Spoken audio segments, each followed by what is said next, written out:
Oh, alright, I believe I'm back, and hopefully have everything set up correctly here. This is Ambassador Frisk of the Nictogen system, and I should be playing Deltarune right now, but I am not. And in fact, I don't know when I'll be going back to streaming Deltarune. Quite honestly, the game has it has an effect on all of us, and the other two of my the trio of us in this plurality, in this collective, Azrael and Chara, they both tackled playing the game on their own without the stress of streaming it, just playing it on another machine in relative comfort, and they've gotten further than I have, but all the same,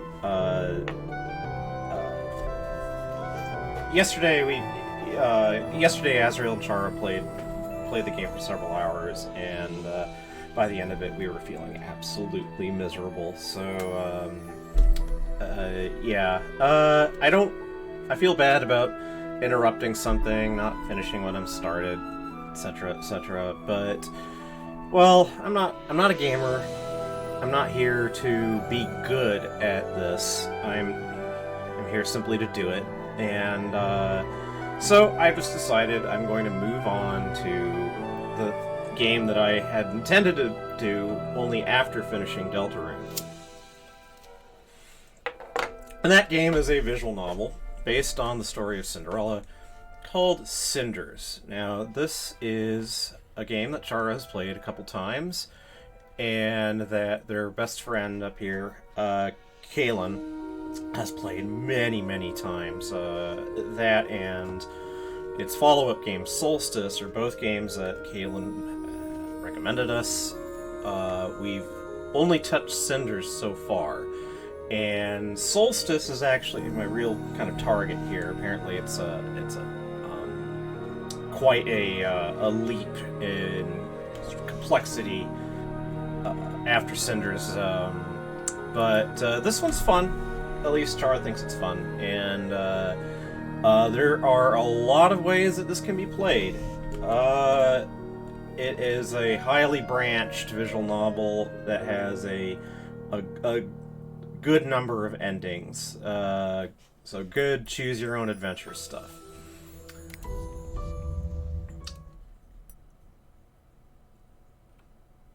Okay, I mean, yes, technically, we've played with a Steam account before, so, like, alright, let's see here. You know, given this is a visual novel, I am going to try reading parts, although I'm not really good at voices and stuff. Chara is the one who kind of loves to do that, not me so much. So I'll just kind of give it a straight reading. Cinders. I still can't believe I've been delaying this for so long. Makes me wonder, if I decided to act earlier, maybe things wouldn't be so broken between us. Maybe with just a little effort, this family wouldn't fall apart like this. But I suppose it was easier to complain and do nothing rather than try to change things, isn't it always? Tonight it's different. This is the night of change. The night where my plans finally take effect. I can hear my stepsisters talking in soft voices in the hall. I imagine they too won't get any sleep tonight. During the last few days, I've learned so much more about them. Can it erase all the years they tormented and humiliated me? I don't know what to think about it. Well, I mean, I can't answer any other way, seeing as how I'm here because of second chances, so... Cinders again. You can't erase the past, that's for sure.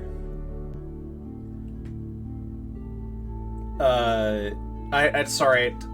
It just the coincidence strikes me that earlier on in the shower we were singing Comme sur Todd, the song that's kind of thematic to End of Evangelion, and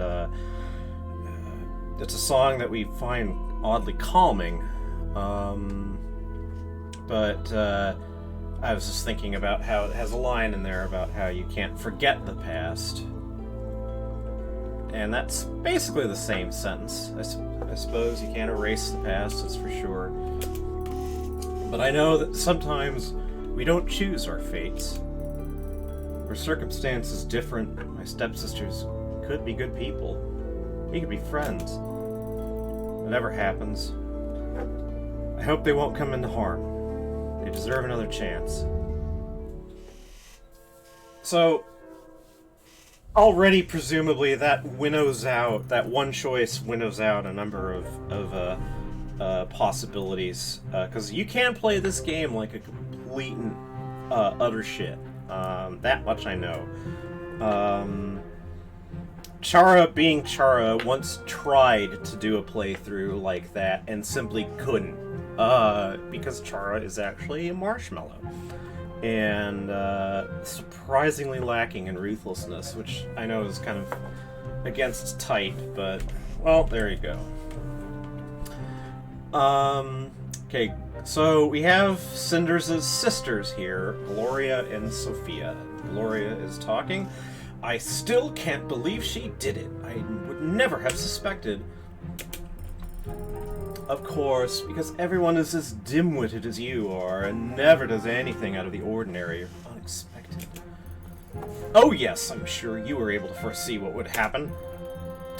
Did you see it in tea leaves, or read it in a children's book one afternoon, while avoiding work and being useless as usual? Plot point. I did entertain the thought that she might try to pull something off, if you must know, but believe what you want, I don't care. I also suspected she might try to do something. She was so secretive, compliant at times, and an explosion seemed inevitable. I just didn't expect she had it in her. Gloria, please. Sometimes you sound like a cliché villain from a bad romance novel. Of course... Oh, sorry, Gloria. Of course, if something isn't twisted, weird, or shocking, then you won't consider it. Not everyone is like you, Sophia.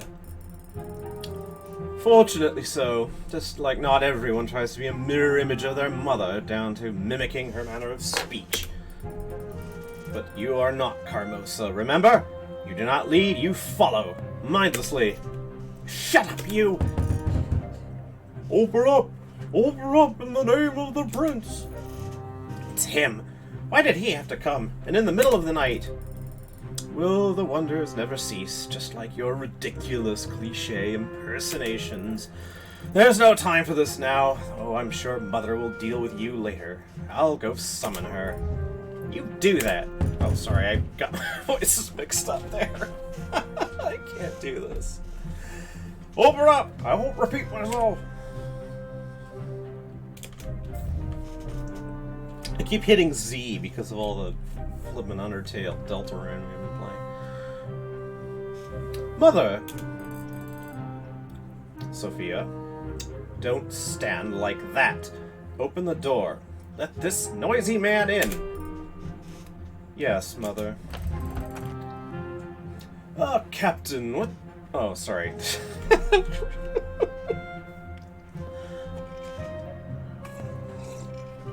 Okay, Lady Carmosa. Ah, Captain, what brings you here at this time of night? Spare me these false pleasantries. You know why I'm here. Where is she? Very well. Sophia, get Cinders here right away. Yes, Mother. Be quick about it, child.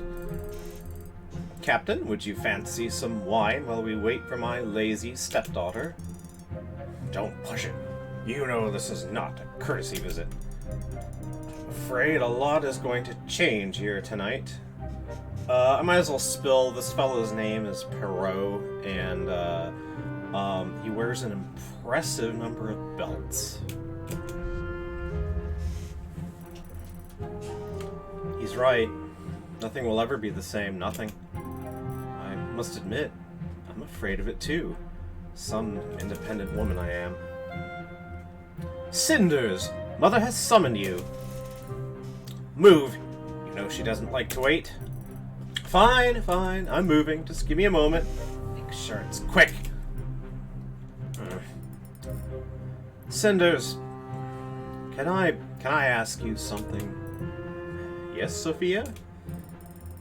This whole situation, what happened this evening, the guard bashing at our door and all, it's because of you, right? You planned it.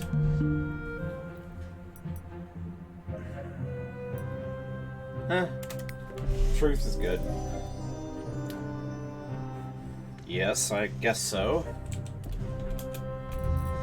I guess so. I definitely made it happen. Funny, it all started with my stepmother summoning me, just like now. 7 days earlier. What a beautiful morning. The last few days were all rain and gloom, but here we are, summer at its fullest. The sun sure is nice. Can get pretty cold in this room of mine. Although I don't feel so frisky right now. Probably shouldn't have burned the midnight oil over a book. And a silly one too. Adolescent girl, pretty and numb as a freshly cut flower. Azrael's objecting to that, saying freshly cut flowers are far from numb. Shows divine humility and courage while everyone treats her like a doormat. Who writes these things? It's like a girl can't aim for anything better than martyrdom. Funny though, it's really that bad. Why did I read it in the first place? Maybe something in it echoes a part of my own experience. I don't know. And I'm not going to spend the morning wondering about it. Of course, it isn't as if I'll get to enjoy the day, either. Lady Carmosa will certainly make sure that I have to do the worst chores. The old hag could use any of her servants, but no, she always sends me, just to rub in the humiliation. If only Father was still here.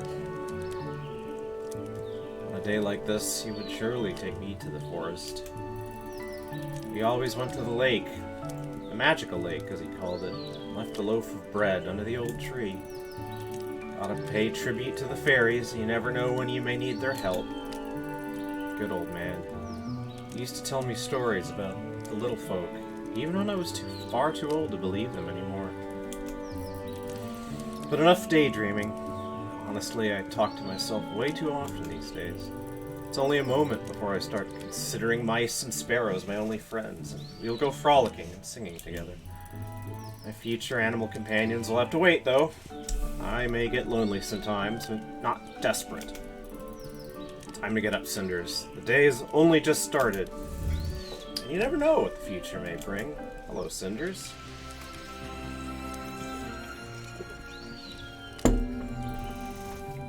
I still have some time before my dear sisters wake up. I could start my cleaning duties to have more time later. Or I could try to finish that book I was reading last night.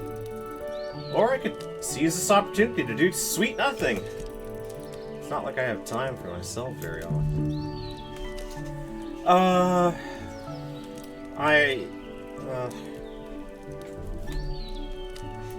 Read the book. Since my father's death, Carmosa and her daughters treat me as their servant. Cinders, do the cleaning. Cinders, go to the town. Cinders, why isn't my dress washed yet? Ugh, wash it yourself. I'm sure today won't be any different. At least I still have my books to take me away from this. The one I read last night was pretty aggravating, but not all romances are like that. I have some favorites. Sisters took most of my other things, all the dresses and trinkets. But luckily for me, books hold no value for such practically minded young ladies. I must admit, though, I've read them all to death by now. Carmosa would never spend a penny on something so frivolous, so I'm stuck with what Father got me. Honestly, this kind of is a mood here.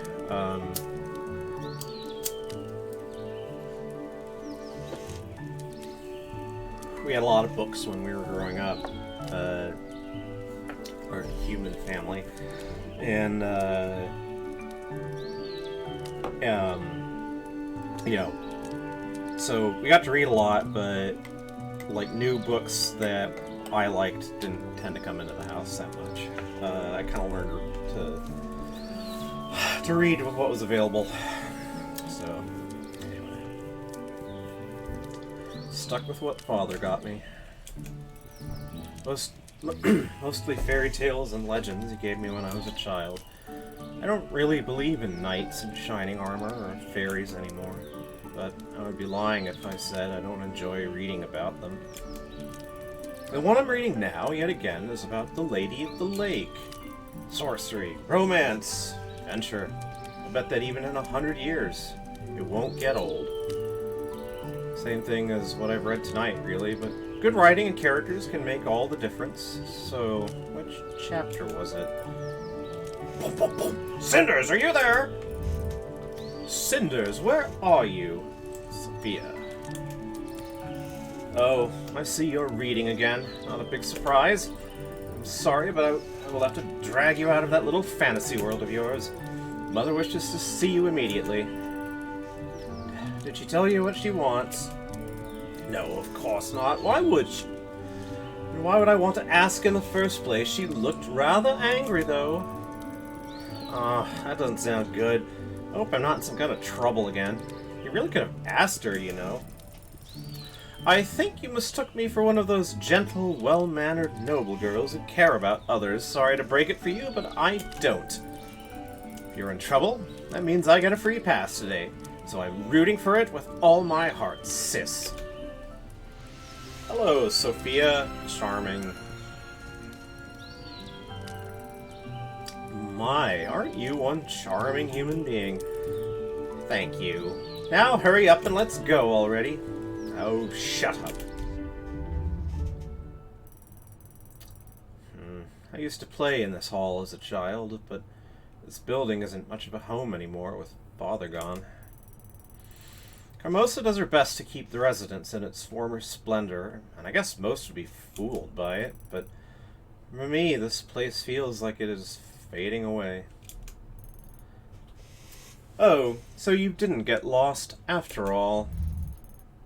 Okay, it's Gloria. I thought it was Lady Carmosa.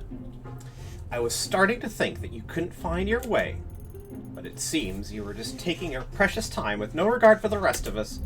You're as hopelessly irresponsible as that sister of mine. No wonder that Mother can't count on anyone other than me in this house. Gloria! Don't tell me you got caught up daydreaming about some prince coming in to save you.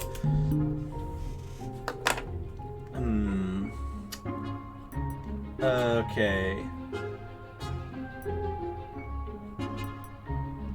I'll try the sassy answer. No, did you? You're the one who should be dreaming of being rescued from your prison, if you ask me. Watch your tongue! You don't know what you're talking about. Don't I? I haven't seen you smile for quite some time now. It's very thoughtful of you to worry about me, but if I were you, I'd pay more attention to your situation. I don't want your pity. And before you get any more foolish ideas, I think that you should know that Mother is calling for you. She says she has a special job for you. No doubt something rudimentary enough. So, you're sending her to fetch me, then. Mother entrusts me with important tasks. Don't mistake me for being on your level. You wait here. I'll let her know that you finally rolled out of bed.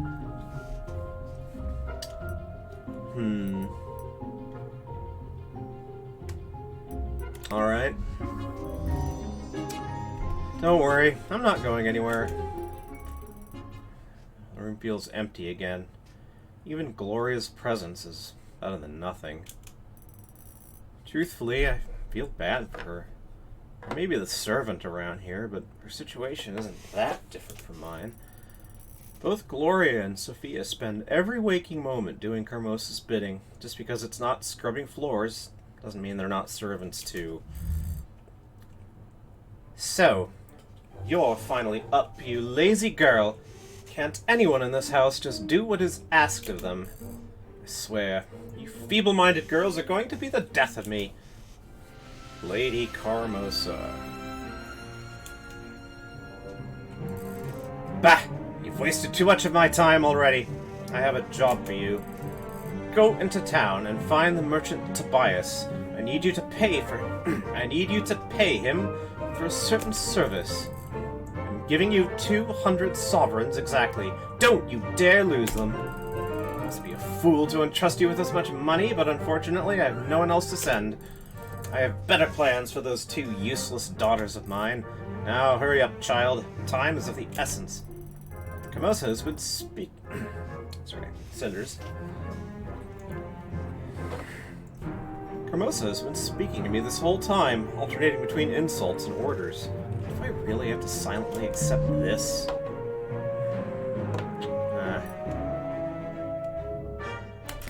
Might as well ask. What exactly is the service you're paying for? Mind your own business, child. There's no need for you to know. Why can't any of you girls just obey me without asking such vacant questions? Now hurry up and go. Carmosa's even more angry than usual today. I wonder what set her off. I've never seen her this defensive. She must be hiding something. I suppose it could be worse. A trip to town isn't such a terrible thing. It's a beautiful day. A great excuse to get away from the house. I won't even get in trouble for leaving as quickly as I can. Besides, Tobias has always been nice to me, so I'll enjoy seeing him again. This could be a rather pleasant trip. Okay, our residence, which presumably you can't click on. Or turn around and go back. Forest. It'd be lovely to live close to a forest. Suppose I should be grateful. Even though Carmosa practically kicked me out of the house, it's better than staying there. It really is beautiful here, and it isn't, and it's a much-needed break from that toxic house. The lake that my father took me to as a child isn't far away, too. I really miss our trips to the lake. It'd be nice to visit it again. Only for the sake of memories. I wonder if I have enough time. Carmosa did tell me to hurry, after all. Lake. Carmosa will yell at me when I get back, no matter what I do. It's impossible to please that woman. Well, then, I suppose a trip to the lake wouldn't make a difference one way or the other. It's been so long since my last visit, and I do miss it. I'll go.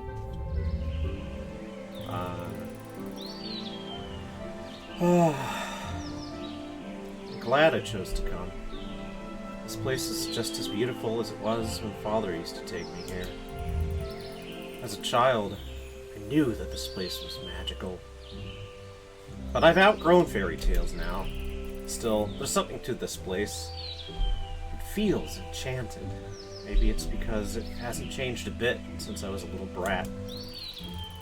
I remember that Father would always leave a gift for the fairies every time we visited. Maybe I should do the same. Sure. Why not? I wish I had brought something with me, but I don't really own anything that would make a proper gift anyway. Well, it's the intent behind the gift that matters more than the actual gift. As long as I'm honoring the fairies, they'll appreciate it. That's what Father would say. I guess he really was a big child, deep inside. I think I'll weave a wreath out of some flowers here. I'm sure the fairies would appreciate it. It's coming along nicer than I expected. It's been such a long time since I did anything like this. It feels a little nostalgic. It's funny how when we grow up, we start rejecting things we consider childish, only to return to them later with great joy. I think I'll leave this wreath under that old oak.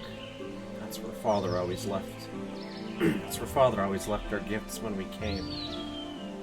So, I might as well say, not joking, that right now I'm thinking of how on the edge of this property there is the stump of an old, not sure what kind of tree it was. It's, most of it's been removed because it partly collapsed on the driveway leading to the little group of houses where we live, and the stump is still alive though, and it sends out like root suckers everywhere on the property, and it's really annoying in that sense, but also it undoubtedly is probably the oldest living thing on this property, and I've never thought of myself as a very, spiritual person, but yeah, this dialogue from Cinders is making me think. Anyway, back to Cinders.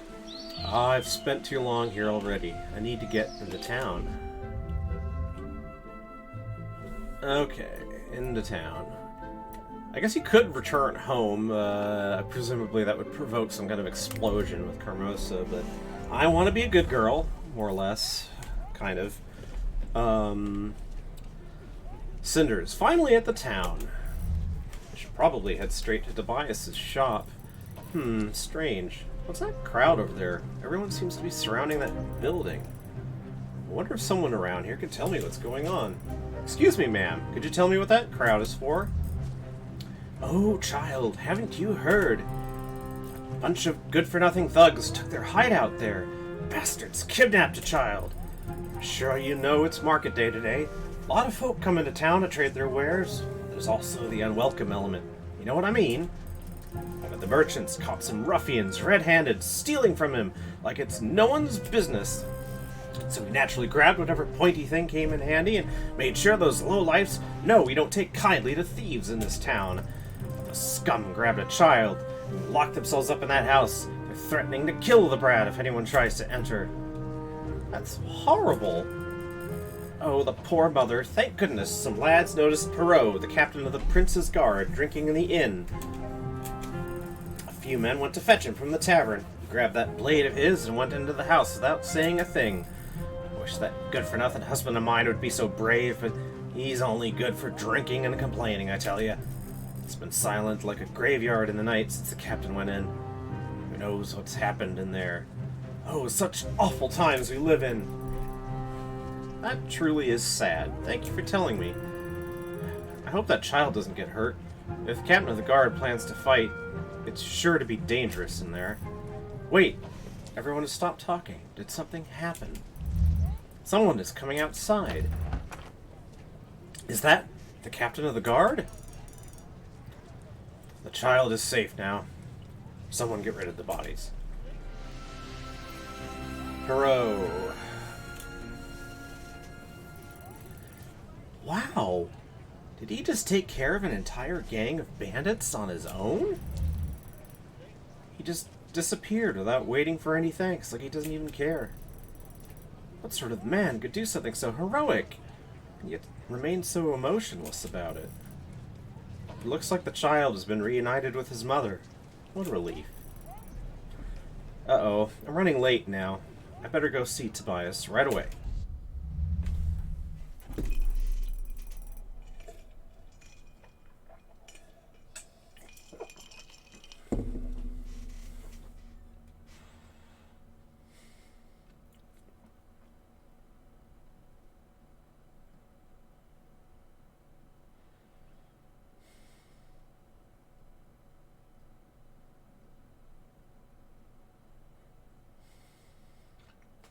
Sorry, having my distracted.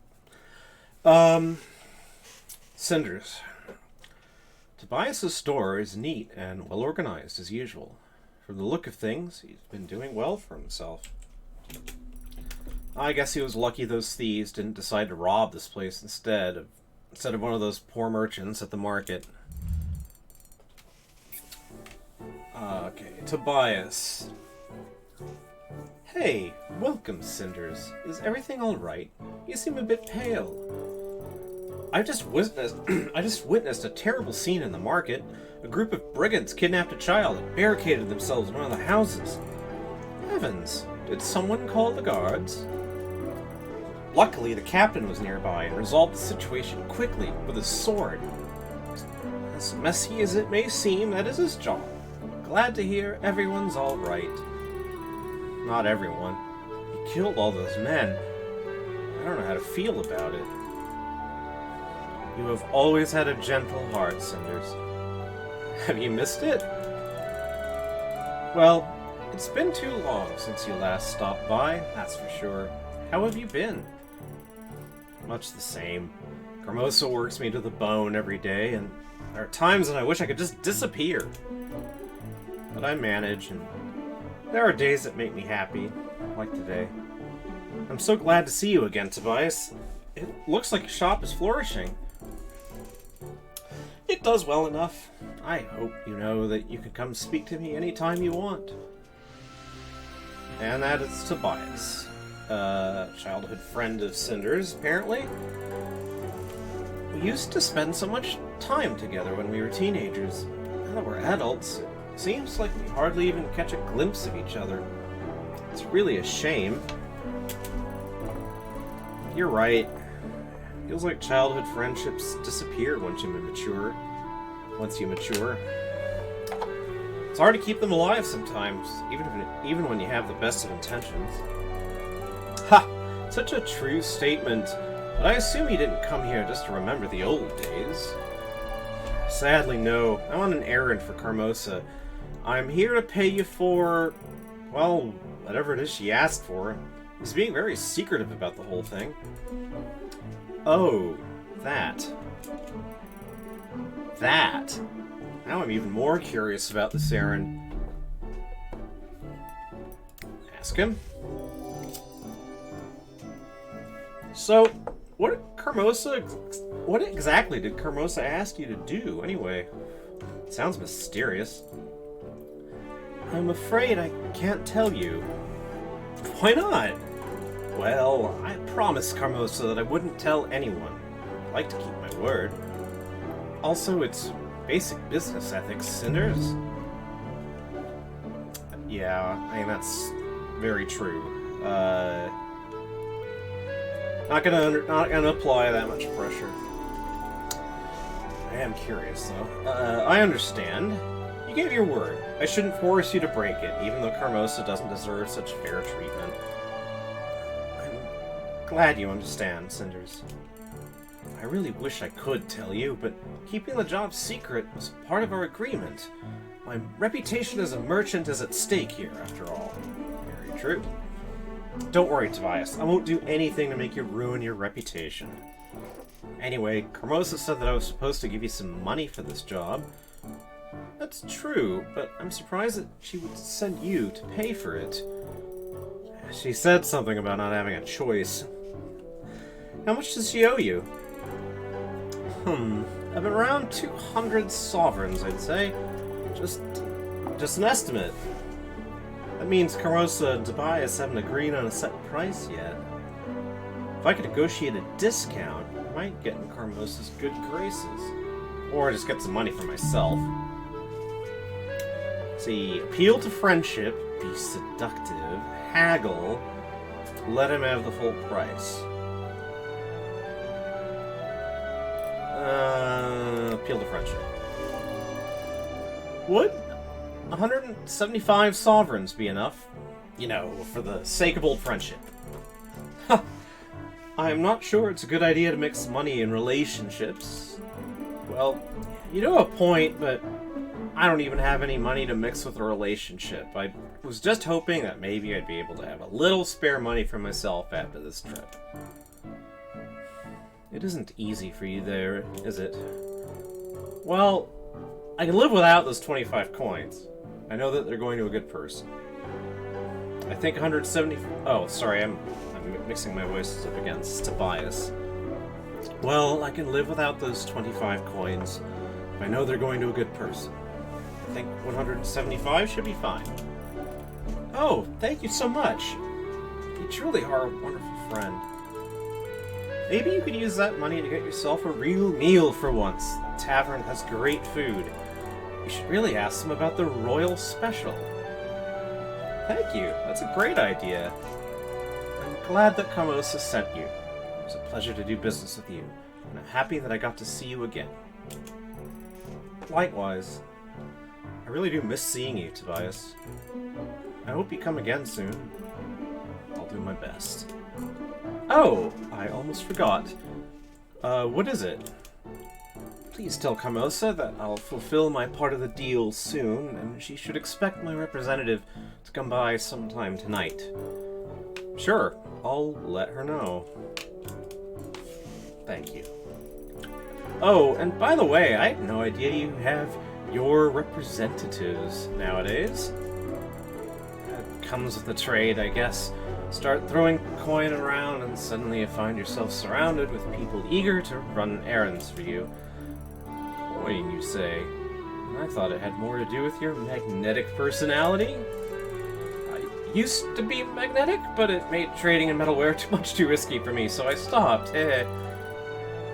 Oh, people do tend to underestimate the pain caused by fast-flying cutlery. Is that funny? I'm not sure that's funny.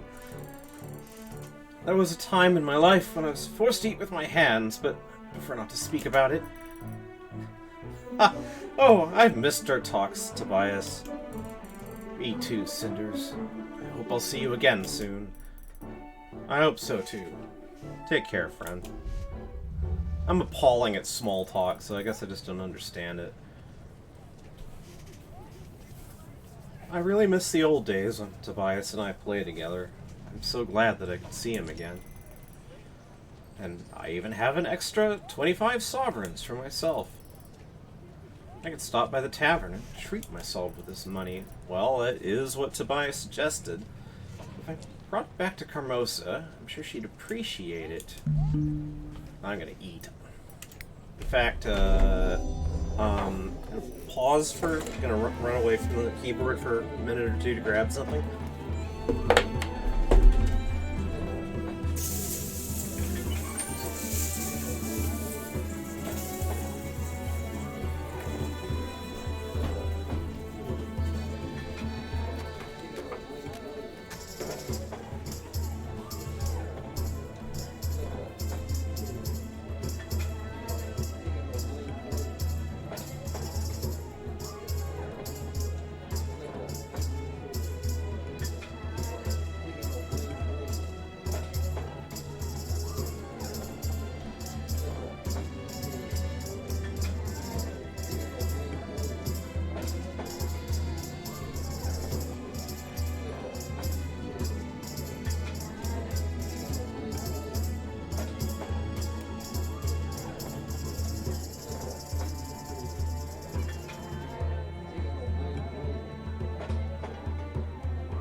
cheesecake. Anyway, now that I've had a bite, I will let Cinders have a bite. This place looks so full of life. Well, to be fair, it's a little shady too. I hear that this inn attracts some of the less honest people in town, but at least it's exciting. People here actually know how to have fun. It's nothing like that stiff and proper place that I'm forced to call home. Hermosa and her daughters are all too proud to do anything fun. Well, I'm not going to be like that. I'll order a huge meal, a beer to go with it. Oh, the captain of the guard is still here. He's all alone in the corner. I wonder if he'd let me sit with him. I want... Anything I know about playing a game is that you talk to as many people as you possibly can. Aren't spending time drinking beer at the tavern. I might as well just take the plunge. Well, he's looking at me at least. But he's not even talking. Hello? Hello. Do you mind if I sit here? There are plenty of free tables in here. It seems like you've already made up your mind. Thank you. I just wanted to chat with you, if that's okay. Are you really the captain of the Princess Guard? I am. The king appointed me to this position himself. Ever since his death 2 years ago, I've served the prince. And how's the prince doing? What's it like to serve under him? Do you like it? He's the prince, my ruler, my liege. That's all that matters for me. Oh, I see. Oh, I saw you rescue that kidnapped child this morning. That was really impressive. It was simply my duty. I suppose...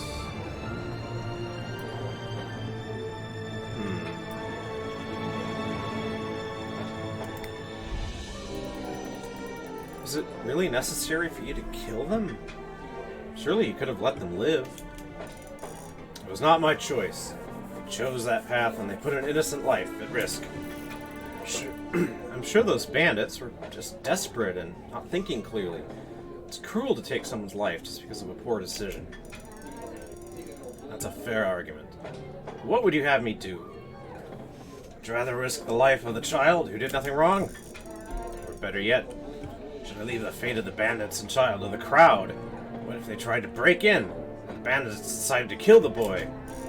Or maybe the crowd would have burned the house down and everyone would have died slowly, at least by my sword. Those men were given a swift death. It's my duty to uphold the peace. That is what I did. You hide behind your obligation, but it's still your choice to spare a life or take it. Can you really Can you really sleep well? Such a flimsy excuse as duty. God, this is provocative. Okay.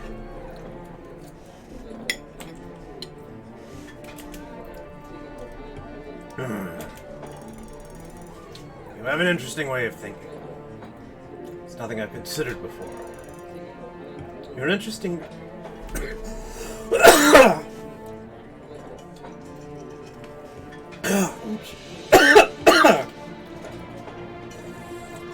Sorry about that.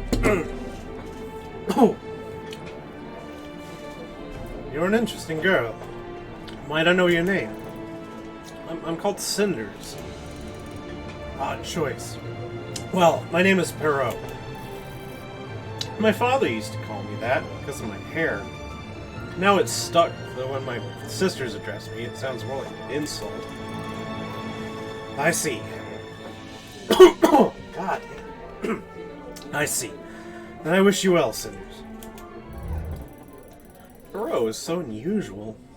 On the surface, he might be considered cold or cruel, but he takes his responsibility very seriously. Being the captain of the Prince's Guard can't be an easy task. Well, I should probably return to my meal before it grows cold. And then I should head back home. It's getting late. Well, interesting thing to happen. Like I was a little worried there that Cinders getting like I didn't think that Cinders would get that in the captain's face, but seems to have rewarded us. So back to the forest.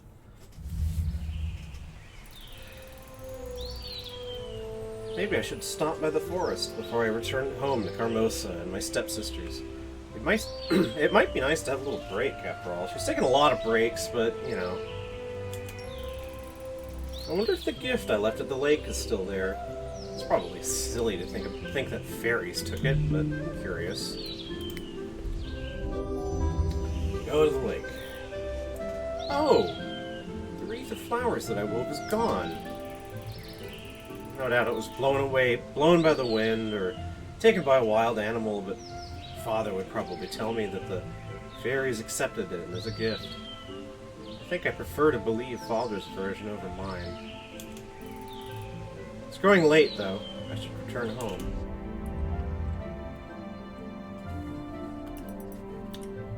Could go back into town, maybe.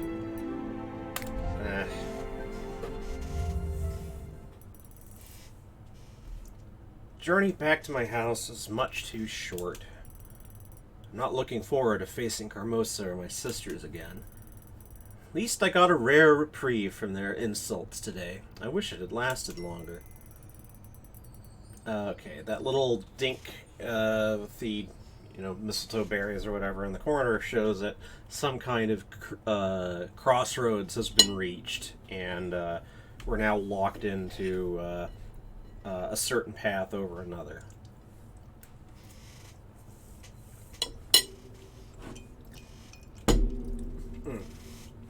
Cinders. I'm terribly late. Carmosa told me to hurry back, and it's nearly nightfall. I'm sure she'll skin me alive. Cinders! Do you have any idea what time it is, you useless girl? Where have you been all this time?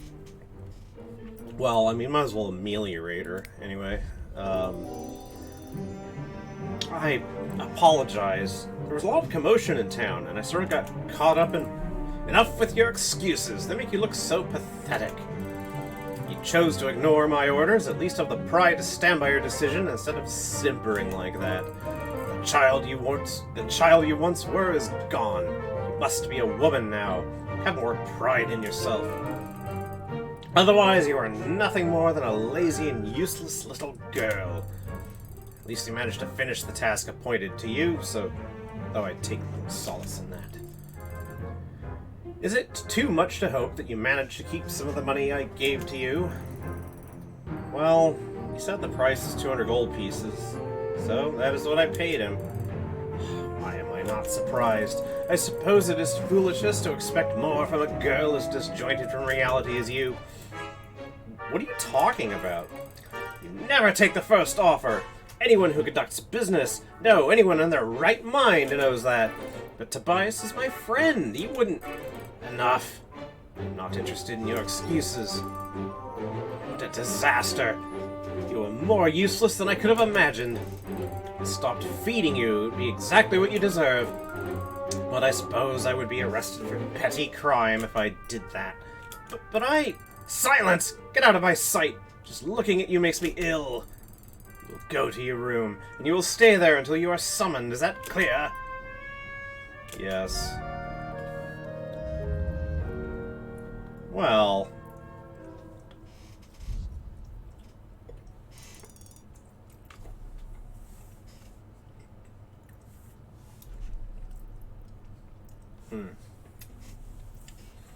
Sorry. It's probably rude to eat cheesecake on the stream, but... My lord? Sorry. Perot's voice, so... My lord, I've been told you wanted to see me. I have been informed of the hostage situation in the marketplace today. I also heard that you handled the situation rather admirably. For that, I commend you. Thank you, my lord, but the truth is that I regret having to kill so many men. They couldn't even put up a fight. Such is the burden of those in positions of power. We must make difficult decisions for the sake of protecting others. It is not a choice, but a duty. You performed your duty to perfection. You honor me with your words, Lord. You deserve it. After all, my father, your king, has always spoken well of you. I know that he even considered you a friend. If the king spoke so, I am honored by such confidence. Truly, what do you think of my father? How was it to serve under him? The king was a wise, skillful, and strong leader. I would have followed him anywhere. That is what I have heard from everyone who knew him. Already I fade in comparison. My prince. I have not yet been crowned. His father's last wish was that I should find a wife first. No doubt he wished that I would find someone capable of ruling by my side. Of course, every noble in the land is eagerly pushing an eligible daughter towards me. But I need a strong woman I can rely on. A queen who can support my agenda no matter how hard it's going to be. I am a simple warrior, my lord. I know little of romance and politics. Nonsense. My father trusted you in more matters than war, and I too am willing to do that. Please advise me, not as the captain of the guard, but as my friend. But I confess, even my own palace is not a safe place for discussing such delicate matters. Walls have ears, and I would not wish for my search for a wife to become any more public than it already is. Might we go hunting together tomorrow morning? I think we would find the forest a safer place for a discussion. Such an action is dangerous, my lord.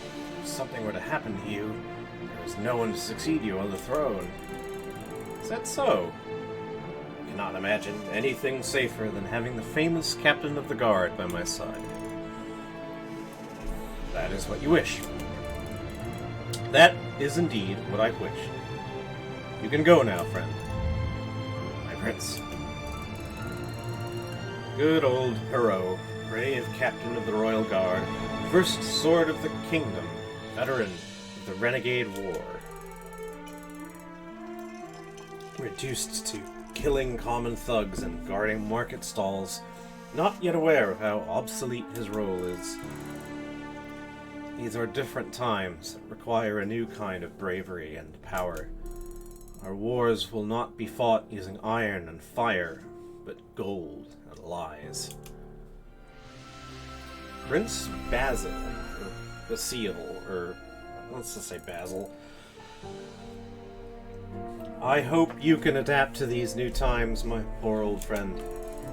Because when I become the king and start realizing my plans, goodness knows I'm going to need someone like you. Later that night. Finally, I have some time to myself after doing Carmosa's bidding all day. Still, it could have been worse. Carmosa was furious, and I got nothing but cold scraps for dinner. But at least I was able to get away from the house for most of the day. I always loved going into town.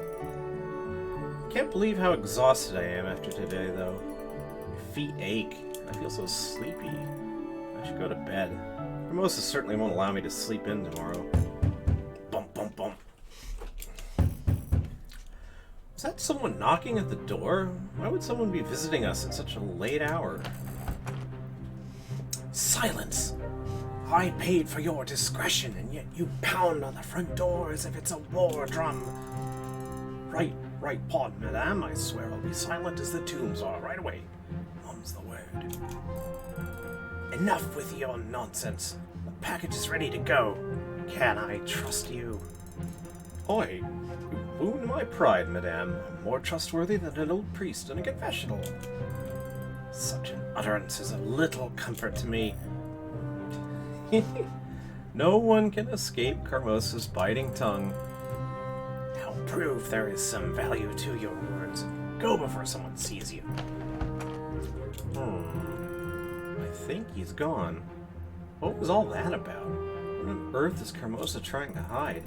Maybe I should sneak out the window and try to follow him. He can't have gone far. If I leave now, I'm sure I can catch up with him. No, that's crazy. I can't do that. Oh, yes I can. must be crazy, but this might be my only chance. How long have I waited here, wishing for a change? Finally, an opportunity has presented itself. Hermosa clearly has a secret. If I could figure it out, I might have an advantage over her. No one is outside the window. Now is as good a time as ever. Here goes nothing. Well, now what? I tried to keep my distance from following that man, and now I've lost his trail completely. He's somewhere up ahead. I'll have to hurry to catch up with him. If I accidentally pass him, misspelled, then I run the risk of running into him when I return home. Oh wait, no, this is the shady character, so... Curse these demonic excuses for plants! You scratch at a fellow, are more like wildcats than shrubs. That must be him. He's close to their hide. Our blasted rocks. What are they doing in my path? Think they'd clear out this place, counting that a fellow can't see a thing in the dark. It's not proper, I tell you. I'm sure this be the place where I'm scheduled to meet that smart-ass merchant. Smart-ass or not, shouldn't you be more careful when talking about the man who pays you? Oh, boss, I was just talking a little to myself. No harm meant, you know? Truly, I suppose I could let this one go if you've brought the package as discreetly as Lady Carmosa requested. Of course. What's about it, boss? Wounds my honor that you doubt my competence even for a moment. No, I'd never doubt you. Now, hand it over. Oh, before I do, boss, a little something I need to ask you. What would that be? You know, I'm an honest man, but curiosity just holding me so hard. I had to have a little look inside this package. And lo and behold, my eye spies a mighty fine necklace set with rubies and made of gold. It's worth thousands of sovereigns at least, yeah? I specifically instructed you not to look inside. But the necklace... Yes, it's probably worth quite a lot of money. I don't get it, boss. Why is the noble lady paying us to take this off in her hands? It's all wrong ways around to me. I'm sure she has her reasons, and you're not being paid to poke around and ask needless questions. In fact, if you don't keep your mouth shut, you won't be paid at all. Whoa, boss, don't need to get so angry. Your mouth is secure as royal treasury, it is. I doubt the contents are quite as valuable. Still, you've completed your task, so here is your pay. 15 sovereigns. Try not to drink it all at once. Me? Never! You wound me with your accusations, boss. I'm sure. Well, we should return to town before someone stumbles upon us. What on earth is Tobias up to? Never mind that. If I don't do something, they'll leave before I can do anything. Now might be my only chance to confront him, but I probably shouldn't act too impulsively. Yeah, I think a confrontation would be bad. It's information. That's what we want. I think I've seen enough. I'd better get back before they catch me or someone finds me missing. I'll talk to Tobias about this later after I've had some time to think about it. It's best to speak. It's best to speak with him alone, anyway.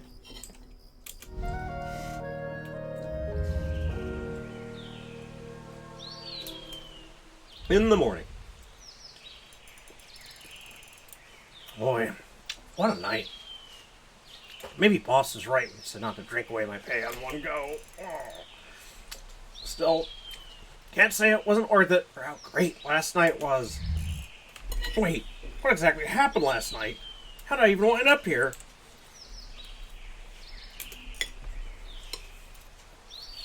Oh. So, Perot is on hand. The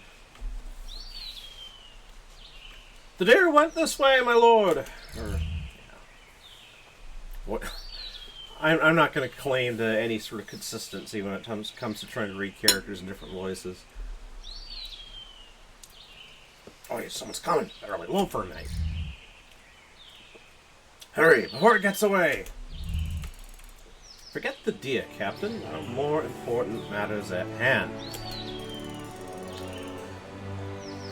If this is what you asked about. How's it doing?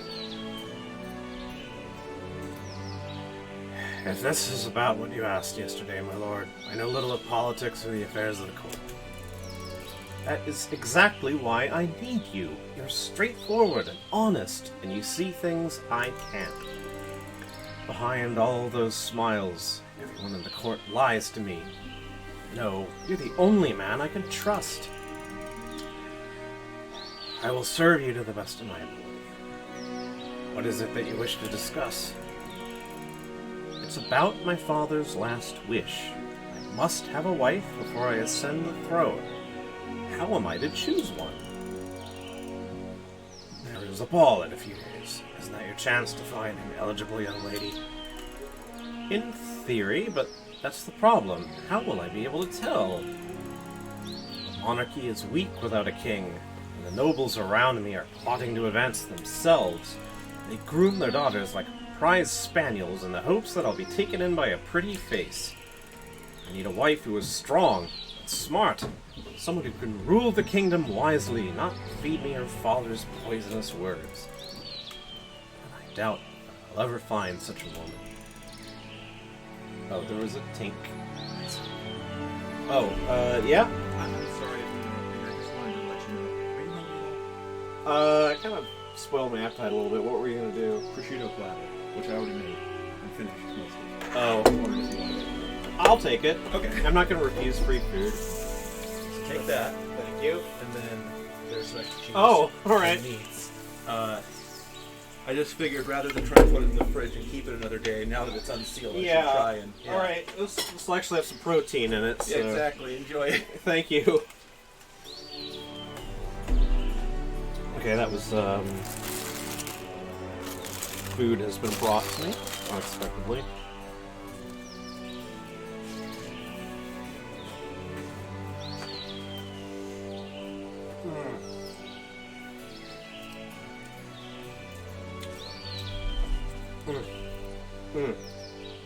Somehow I needed that salt. That reminds me. Well, anyway. Okay. Back to Perot. Don't give up on every maid in the kingdom, my lord.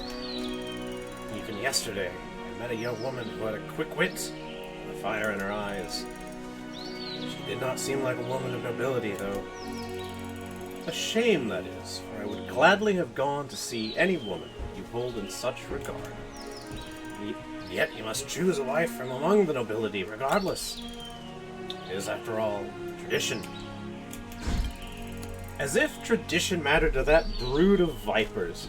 They plot to control the throne before it is even in my grasp. If I marry to please a powerful house, I risk having a fool for a wife. But what other choice do I have? If we respected the traditions to the fullest... Sorry, Perot. If we respected the traditions to the fullest, you would be able to choose any woman at the ball, even someone you didn't know. How convenient that this rule is often forgotten.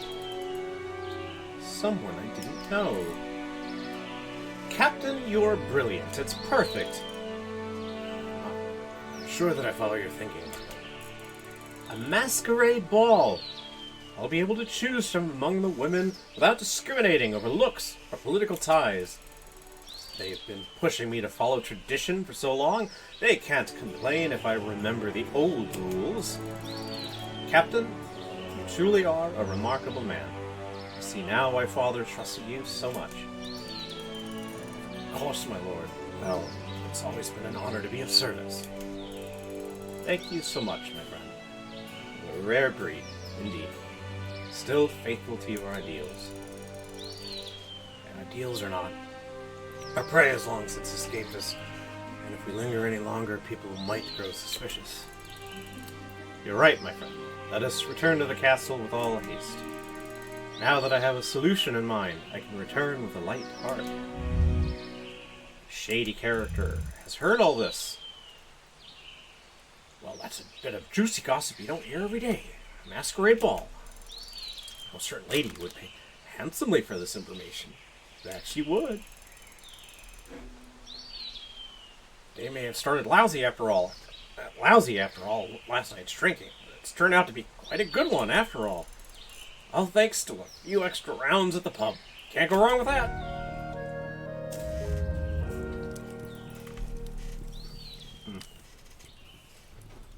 That was a second.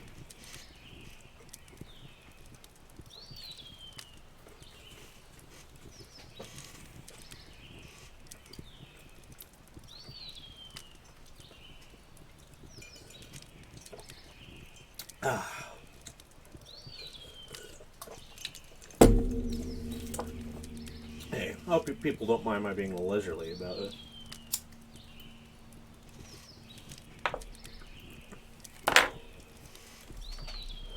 Yeah. Alright. So, back to Cinders. What time is it? The sun is already so high in the sky. I must have slept in.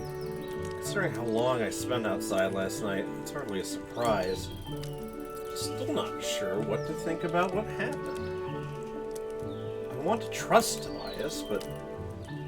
well, at least it's something different than the usual.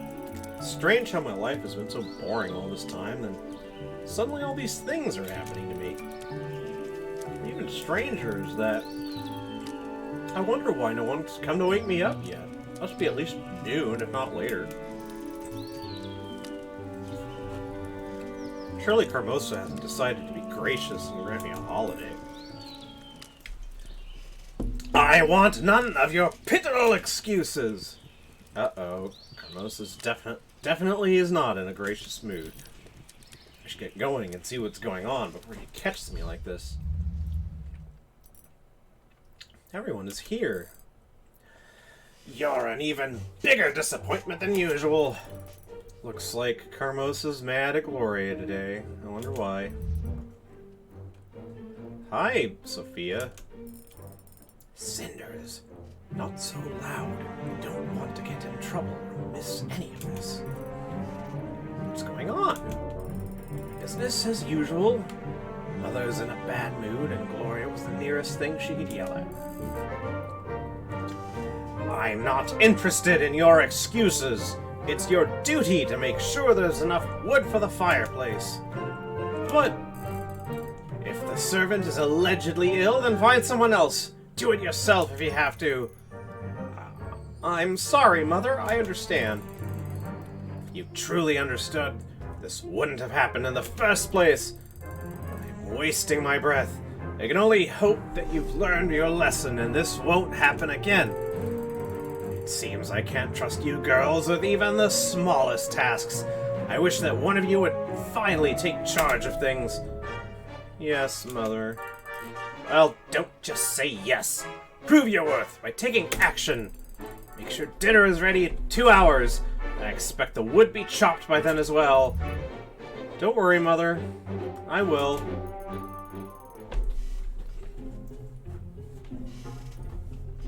Cinders, Sophia, why were you two wasting your time eavesdropping instead of being useful? It's not a waste to watch the mighty all-knowing Gloria get scolded by Mom. Oh, what's this? You usually have such a sharp reply, but now you can't think of anything to say. Whatever happened to the perfect, glorious, outspoken Gloria? One scolding from Mom is all it takes to shut you up. I don't have time to deal with your childish jealousy right now, but watch your tongue. It'll certainly get you in trouble someday. Anyway, you two heard, Mother. Dinner must be ready in 2 hours, so let's get started. What? Why do we have to get dinner ready? Because I'll be busy taking care of Mother's other needs, like getting the wood chopped. You'd rather not? You can always tell Mother you've refused to obey her orders. Fine, I'll do it. Just pray that your food isn't poisoned. Ha! As if you'd have the guts to do such a thing, little sister. Now, if you'll excuse me, I have duties to attend to. Well, it looks like I'm stuck working with you, Cinders. I always prefer, asking questions if possible. Let's see here. Why were you so cruel to Gloria? Why? Don't you hate her too? Well, maybe, but you're her sister. Aren't you supposed to support each other? So remember that Cinders is just a half-sister, and so a bit estranged from the rest of the family. So, oh, if only Gloria believed that. No, there's certainly no support here, and it's mostly her fault. She always acts so smug and self-righteous, but there's no trace of her own will or personality in there. She's just trying to copy Mom, even though it's impossible. And of course she takes out all her frustration on me. She probably thinks Mom will recognize her more if she keeps degrading me. I have no reason to be kind to her. I understand, but wouldn't you wish that would change? Living under Carmosa is hard enough already. Wouldn't it be better to band together instead of fight each other? Maybe. But why does it matter? Why am I even discussing this with you? I must be getting desperate. Of course I want to be on better terms with Gloria, but she drew the line a long time ago. May not be as clever or as beautiful as Mom or Gloria, but I'm not naive. People don't just change. They'll remain cruel as long as it benefits them. That's such a sad outlook on life. Must have been really hard for you, growing up. Oh, please. I don't need pity, especially not from you. Life is horrid, and no amount of sweet words will change that. Now let's go get dinner ready before we get in trouble. It'll be nice having someone helping me with dinner for once. Hurry up and take out all the ingredients you're going to need. Why me? Isn't it obvious? I hardly ever step foot in the place, so naturally I don't know where anything is. Naturally. It doesn't mean you can't help with the preparation, though. I don't really have a choice in the matter, do I? There's no way you can prepare dinner in 2 hours alone. I'll be in just as much trouble as you if it's not done. Mother isn't forgiving towards anyone. I figured that much out myself. Now, here are all the ingredients. Now pound them with your fists! Alright, sorry. Yuck! The stench is unbelievable. Rotting or something? No, this is just how vegetables smell. They do grow in the soil, you know. Sure, but I can't believe you actually have to live with this odor. I bet sometimes you must feel like a rather large carrot yourself. Or a beetroot, maybe. That's very funny, Sophia. Besides, it wasn't exactly my own choice to move in here. I used to have a proper bedroom before Gloria took it. Of course, how could I forget? Still, you should be grateful. They say that harsh conditions help to build character. You're bound to become a diamond here, while poor Gloria softens with every passing hour. Can't you give me a break for once?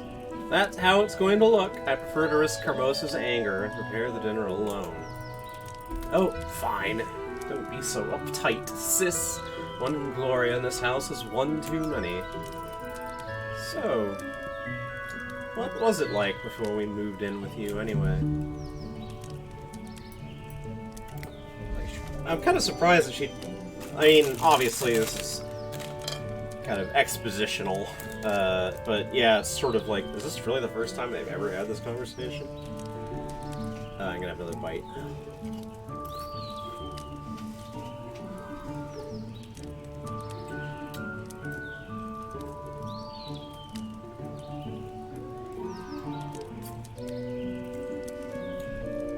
Do you really want to know? Of course. We got to talk about something, or else it'll be awfully dull in here. You can't just admit that you're actually interested in my life. Well, you must know, the moment we started talking, I decided it's better to imagine you're a character from some bad romance novel. It's much less personal like that. You're such a darling sometimes. I know, right? I may not be the worst or best in the family, but you can't accuse me of lacking creativity. But let's go back to that book you're in. Well, life was different when Father was still alive. Or carefree, although I suppose that's how childhood is. Father had a way with kids. I think He was rather a big child himself, always dreaming. I loved it back then. I see.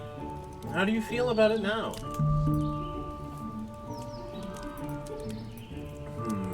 Suffocating? Or too dreamy?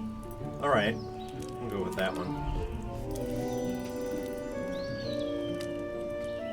May have been fun when I was a child, but looking back on it, I think Father was overprotective. He raised me to live in a dream instead of reality. Fortunately, life is a lot more complicated than fairy tales. You can say that again. Imagination can only work so far, and all dreams eventually come to an end.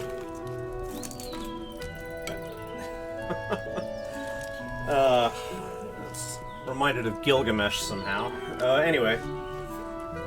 You're right. Oh, hello! I'm doing pretty well. Kind of taking it easy. So, good to see you here. You're right. Sometimes I wish Father had better prepared me to be awake. What about your mother? Do you remember her? Unfortunately, she passed away giving birth to me. I still feel guilty about it, even though I know it doesn't make any sense. Father told me a lot about her, but I don't really know if that's how she was, or just an idealized image. Either way, I know that her death had a huge impact on him. I think it was very lonely. Perhaps that's why he preferred to get lost in his dreams rather than face real life. I'm sure it got even worse after he came into your life, huh? This onion is making my eyes wet. Give that to me, I'll chop it. If you rinse the knife first, it shouldn't sting that much. I don't know if that's actually true. I think it's one of those kitchen tricks that doesn't actually work, but I can't speak from experience. As for you, I'd say my life was definitely different after you came in. Oh, just be honest. I know your life has been miserable ever since your father married our lovely mother. Trust me, it's not like Gloria and I wanted this either. Yet here we are, one big happy family. Oh gosh. You can be awfully cynical at times. Oh, you noticed? Fine then. Yes, my life got worse when you showed up. I'm a servant, no, a slave in my own house. Well, okay. Not like you'd understand. Yes, what could I possibly know about it? Stupid onion. Sounds to me like it's your turn to talk about your life. Well, there's not much to say. That can't be true. It's obvious that a lot happened to you and Gloria. You wouldn't be like this otherwise. Besides, you said you wanted a conversation, so tell me about yourself. Fine. But don't say I didn't warn you. When we were children, we lived out in the countryside. Our house wasn't as nice as this one, though. Our father was a military man. He got himself killed in some war, and that left Mother a widow. Oh, I'm sorry. Don't be. I hardly even saw the man. When he was around, he was like a complete stranger. Not a proper father at all. His death meant nothing to us. What about Carmosa? It must have affected her. Maybe that's why she's the way she is now. Was that supposed to be a joke? Mom didn't care about him any more than we did. And why did she marry him? Well, why does anyone get married? Well, there are many reasons. There are a lot of reasons for people to get married. I don't think I can give one solid answer. Some do it to attain higher status or more riches. It's also a way to ensure you aren't alone when you're old. Sometimes love, or at least mutual respect, plays a role too. You're right. For instance, an ugly girl like me would only attract men looking for status. They would try to climb the social ladder using my back for rungs. It was the opposite with Mother. She used her looks to attract a man of higher social standing. you had a penchant for melodrama, you could say she climbed his dead body to be where she is now. Carmosa comes from a poor family. They had a title of nobility, but they'd lost most of their riches and splendor. The only way for her to advance up the social ladder was to marry, and she was ambitious. She married an officer who was relatively rich and had a lot of accolades. She probably planned ahead, even there. For all I know, she chose a man who would probably die in battle so that she could marry even higher later. How can you say that? That's such a cruel assumption. Cruel? It's not like she killed him. He would have died anyway. She just wanted something more out of life. It's still a cold thing to do. Cold? Sure, it's cold. It's business. I don't see what's wrong with it. Mother's not dumb. She did what she had to do. There's not much room in this world for women with ambitions, so you take what you can get. So, back then, was your life as bad as it is now? Worse. What? How so? Well, you weren't around. Listen. If you're not around, who do you think becomes the victim? Others always needed a scapegoat. And Chara wasn't around. Gloria would do anything to please that woman. Not as pretty, smart, or ambitious as them. So naturally, she humiliated me, and Mom didn't disapprove. Now that I'm here, they no longer target you. Is that it? That is exactly it. Mom and Gloria have a new scapegoat, and my life is finally a little better. Oh, I see. So, now that you're no longer tormented, you choose to torment me instead. Of course. Nothing personal, but it's either me or you, and I certainly won't be a victim again. Besides, you should be grateful. Didn't your father shield you from that real world too much? Well, now you get to see exactly what it's like. That's the way of all things. You're either the hunter or the prey. It's either kill or be killed. And as long as Mother and Gloria focus on you, I can go back to being my own worthless self.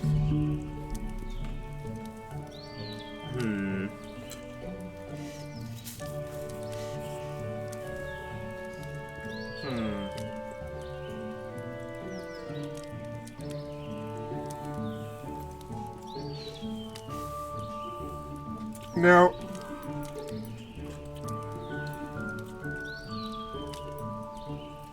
as much as I would like to just say you're so cruel, because she is, I think this will elicit more information out of her. You just listen to yourself. You're not worthless, ugly, stupid, or even cruel. Well, okay. I mean, let's butter her up a little bit. My, and what has made you an expert all of a sudden? That's ridiculous. It's obvious the person you hate most is yourself.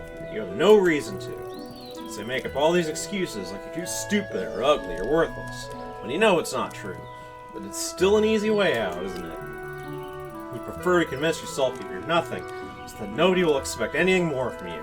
You don't have to change or do anything if you're worthless after all. And you sound like you're trying to convince yourself that you're all-knowing. You're not worthless, Sophia. You know that. It's almost endearing how hard you try to see good in other people, but you're just being naive. It's not naive at all. I was paying attention when you were talking, and I learned something important. You think you're worthless because you can't measure up to Carmosa or Gloria, but it's the opposite. Carmosa is a woman of strong influence. It's easy to get drawn in, conform to what she wants. The fact that you've resisted means that you're stronger than Gloria. It means that you're stronger than Carmosa. I'm sorry you had to suffer for it, but that makes you even more admirable. You really had it rough, and that left a mark on you. It doesn't make you worthless. You know, I don't need your pity. Haha, trust me. That is the last thing on my mind. You've still been absolutely horrid to me. But now that I know what happened to you, well, I just wish that you knew better. Listen to me closely, Cinders. because I am only going to say this once. I am sorry. Sorry for everything. I'm not promising I'll change, but it's better than nothing. Thank you. Glad we could speak with each other like this. Maybe this is the start of something better. Don't get your hopes up. Anyway, it looks like dinner is nearly ready, so I'm leaving. Just make sure to hurry. I will. See you later. Wait, Sophia. Sorry, yeah. What? Just remember that sometimes it's easier to get through tough situations if you have someone on your side. I suppose so. I wonder if I got through to her. I can't believe we actually had that conversation. That was definitely unexpected. I think I need some time to think it over. This meal is nearly done anyway. All that's left is to get one of the servants to cook the rest right before it is served. I really need to get out and gather my thoughts. Everyone is busy, so I'm sure no one will notice if I sneak out. The main hallway is empty. No surprise there. Oh, what are you reacting to?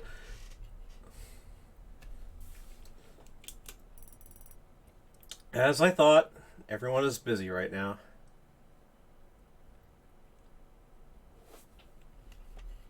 Have a second. I'm gonna check something real quick here.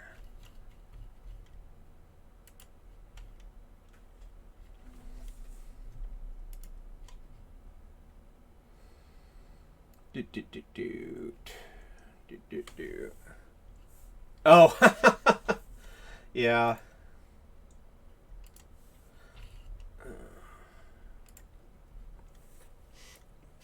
So back to, as I thought, everyone is busy right now.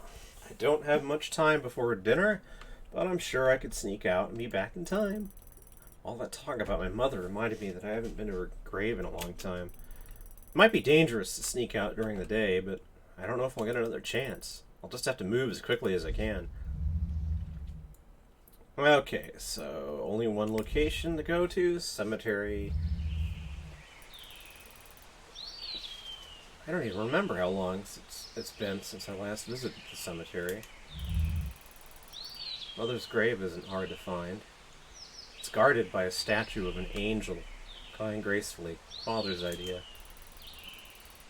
Looking at how much pain the angel was in, it's clear that Father took my mother's death very badly. I can't bring myself to look away from the statue. I'm sorry, Father. The grave must be in terrible condition by now. I haven't had time to care for it. Wait. The grave is clean. Not just clean, but polished as well. Someone must be caring for it. Oh, okay. I think I know who this is. This is Madame Guide.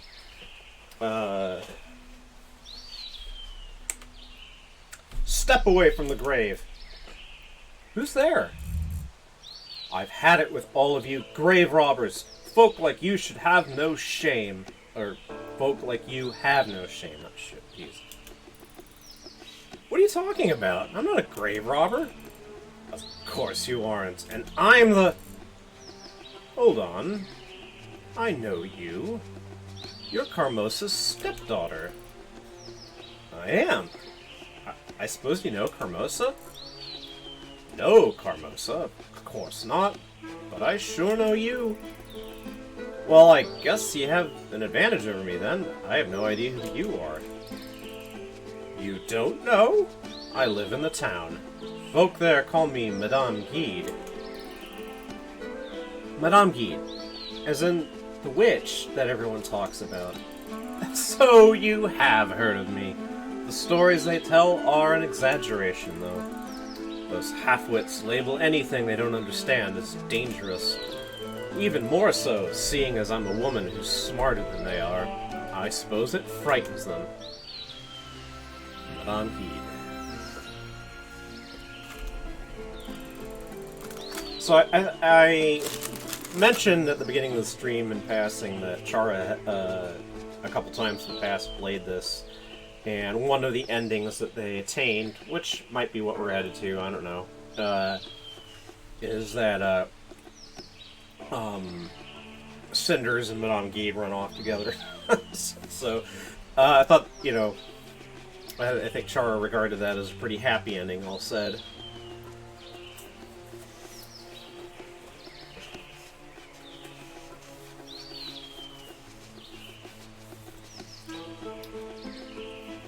So, alright, Madame Guide, back to Madame Guide. Although it doesn't stop them from running to me anytime they have a problem they can't fix. Personally, I prefer the term wise woman. It's a lot more appropriate, I think. So you're not really a witch? No, I never said that. Only that the stories about me have been exaggerated. Besides, some people consider it magic when they find their way back home from drinking all night. It really depends on your perspective. I think that might be a, you may remember the,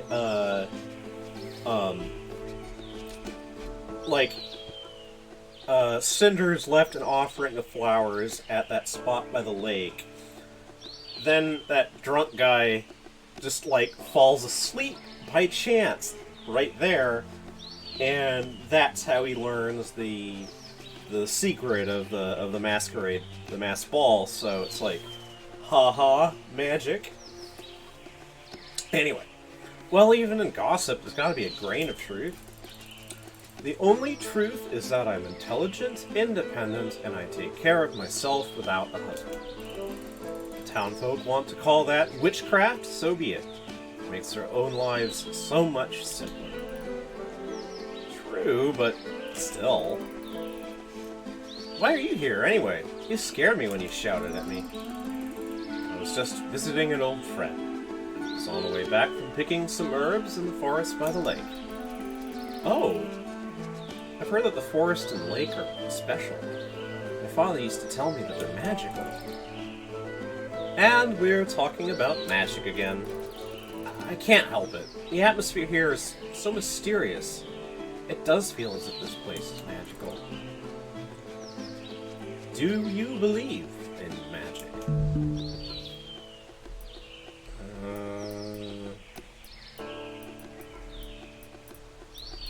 I tend to be on this... like, Chara's more into it, but I myself tend to be pretty... I don't know. I'll say not. Not really. I love hearing stories about magic, but no more than stories. People just call things magic or fate if they don't understand them, but there's always a logical answer. Things like medicine or astronomy used to be considered magic at one point in time. Let's see. That's all. You're not gonna add anything? Why should I?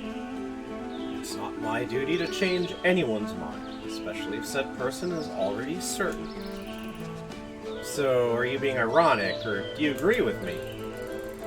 Your reasoning is as good as my own. Whether I agree or not won't change the truth, will it? Sometimes the answers are less important than the questions. Perhaps you would like to come visit my shop the next time you're in town. Tomorrow, maybe. Maybe. Is there any reason you're inviting me? Do I need a reason? Perhaps it's merely that I like you. Perhaps we could talk about your mother. Wait, you knew my mother? Of course I did. Who do you think has been tending to her grave all this time? It surely wasn't you. So you were friends with my mother. There. Questions can wait for tomorrow. I'm tired and I need to return home. Shouldn't you hurry home as well? You'll be in deep trouble if Carmosa discovers you're gone.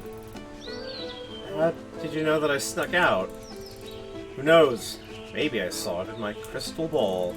Or maybe it's just that I know Carmosa wouldn't let you wander around the woods on your own. I really want to see you tomorrow, but it won't be easy. Hermosa usually keeps a watchful eye on me. Well, just have to think of something, won't you? You won't get anything out of life if you don't take a few risks. I guess so. I'll try to come tomorrow. Excellent. I'll see you then. Take care of yourself. That was certainly an unexpected meeting, but what a character. Definitely want to speak with her again. For now, I'd better just concentrate on getting home. Magic or not, the witch was right about one thing. If Hermosa finds out that I snuck out, I'll be in deep trouble. Okay, so... it would be interesting if you could go into town for all that.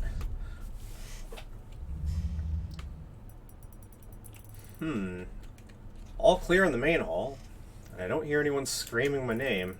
Looks like I made it back in time. Oh, pardon me, ma'am. I was just on my way out. Oh, I may have to stop soon. I'll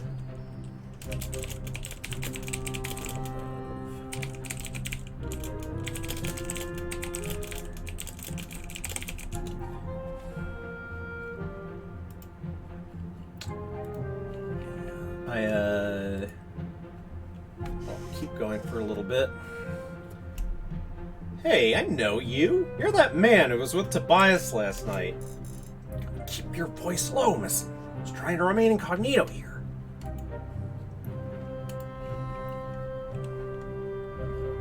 So, sorry, I'm kind of switching back and forth here. What are you even doing here? Oh, nothing important enough to bother you. Just boring business stuff.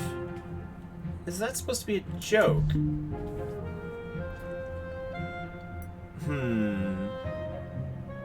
So, scare him. Or guilt him, maybe. Beg him. I'll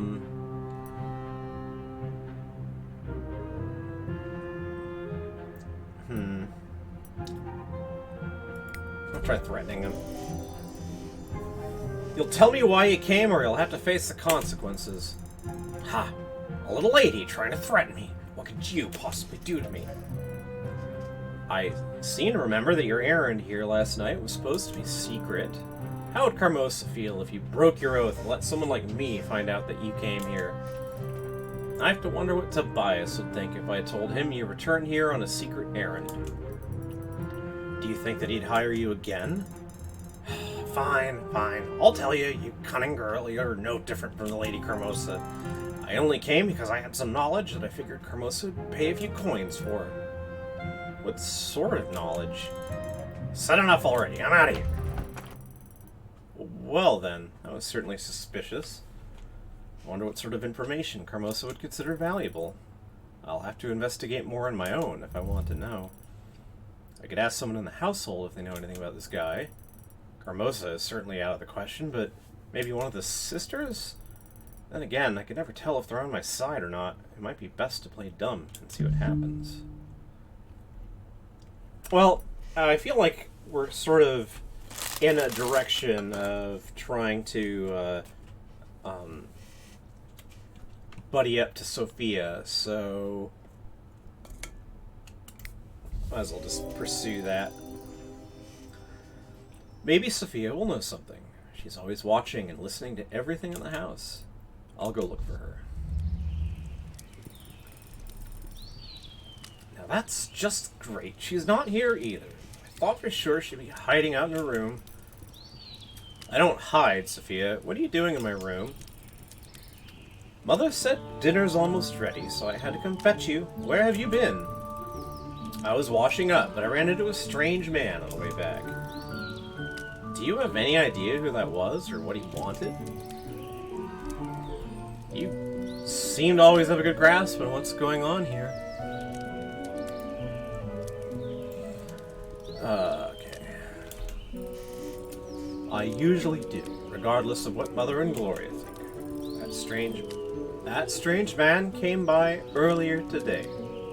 He said that he had important information for the lady of the house. Gloria tried to send him away, but Mother ordered her to let him in. Do you have any idea what his information was? Well, I wasn't really invited to their secret meeting.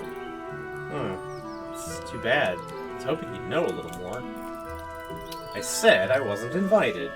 I didn't say I didn't go. I managed to overhear them talking about a grand ball. Something going on at the palace, it seems. That's all I heard. What's the grand ball? I haven't got a clue. This is the first time I've heard about it. Well, thank you for the information.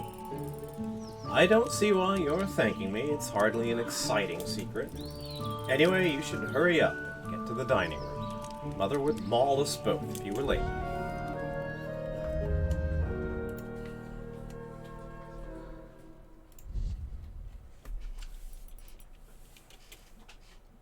Yeah, I'm gonna play a bit longer. Like, I don't know exactly how much longer. I might wrap it up at 2 hours. Depends on, where I am at 2 hours. So, of course, Carmosa would order me to help the servants wash the dishes. I wasn't much more than a servant during dinner either. Unlike the servants, I don't get paid, though. Honestly, I'd rather they don't even invite me to dinner. Picking over the leftovers is better than waiting on them. At least I had something to occupy my thoughts while I did chores. A lot happened today. First, there was that talk I had with Sophia. I was surprised that she was willing to open up to me. Usually she's so quiet and moody. She even smiled at me a few times during dinner. Treated me better than usual. I wonder if she's reaching out for a friend. Maybe the two of us could be friends. Let's be optimistic. Her circumstances aren't much better than mine, really. At least I had a happy childhood. She's been mistreated all her life. I wonder if I'd be the same as her if I was in the same situation. But even though she's rough and cynical, she's proved today that there is a smart and sensitive girl under all that. She stopped pushing me away. I think I could grow to like her. Still, the talk with Sophia is nothing compared to meeting Madame Geek in the cemetery. What a woman! She's fascinating, but I just can't figure her out. She might look imposing, but she doesn't scare me. She feels familiar, trustworthy. It's clear she cared about my mother. Otherwise, she wouldn't be tending to her grave. I should visit her in the town as soon as I get the chance, at least to thank her for keeping Mom's grave clean. And then there's the most mysterious event of the day, that weird man coming by the house. The shady character. He was with Tobias last night, and now he's back to see Carmosa? Something must be going on here. I wonder if Tobias knows why he came. Whoever that man was, he sure gets around. And how did someone like him know about the grand ball at the palace? He said that Carmosa might be interested, but I'm not sure I see the connection. I should probably investigate. So many questions in just one day. This might be my big chance to finally change my life. But I'm too tired to think about it right now. After everything I've done today, I'm feeling so worn out. I can barely stand. I'd hoped I'd have time to read a book before bed, but I need sleep. Maybe I'll have more energy tomorrow. That's a mood.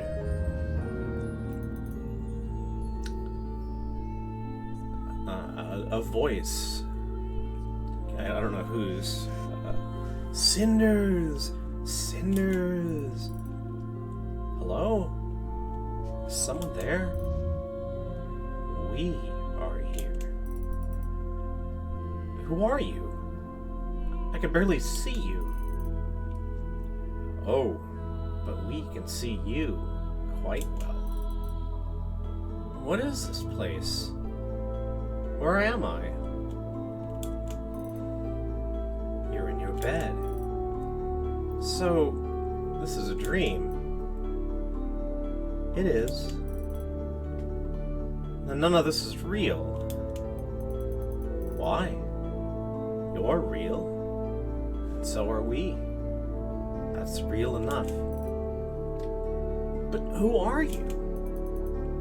You don't remember us? Should I? Do we know each other? We know you. You don't know us. but you know of us. If you want to meet us, come to the lake. The lake. And don't forget to bring a gift. It would be improper if you didn't. Now rest, darling. You deserve it. You'll need all the strength you can. And you'll need all the strength you can get for tomorrow.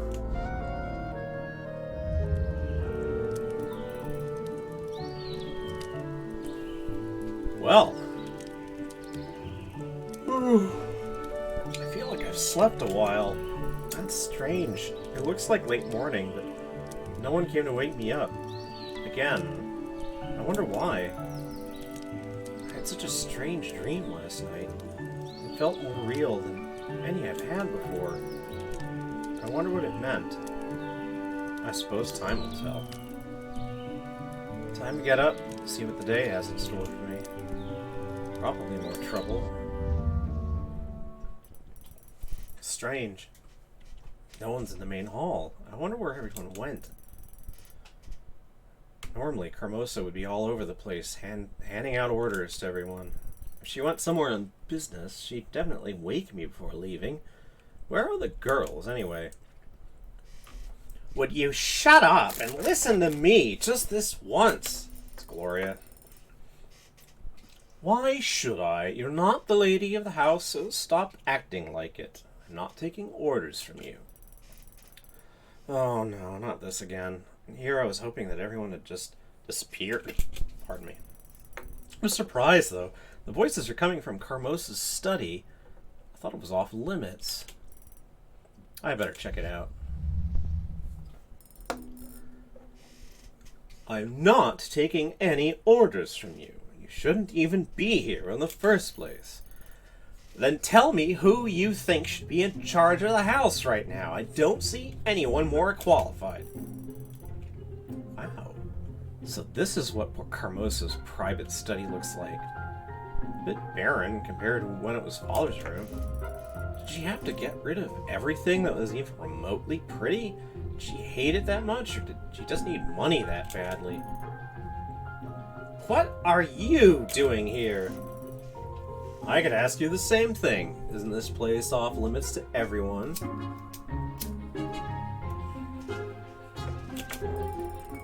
Oh, Gloria's just on another of her delusional power trips. Why else would she be here? Shut up, you little... Hang on. What's going on here? Where's Carmosa, anyway? Who knows? She left early this morning without saying much, and now Gloria's distraught.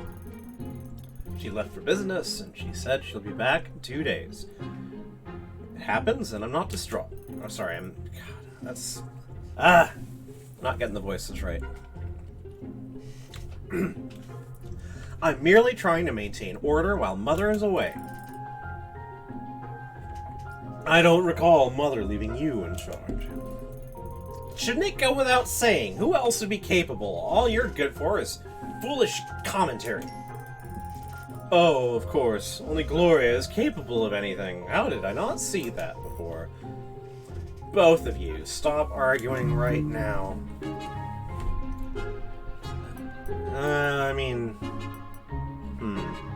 So, either work Sophia as an ally, like Frisk play one off against the other, or alright, split the difference. You're both so hopeless. Don't you get what this means? Carmosa's gone for 2 days. Gloria, that's 2 days not having to impress her or live up to her expectations. And Sophia, it's 2 days you can stop hiding for fear of being judged. So stop trying to be in charge. No one's watching. Stop being so cynical. No one wants to hurt you. Can't we just live like normal girls for 2 days?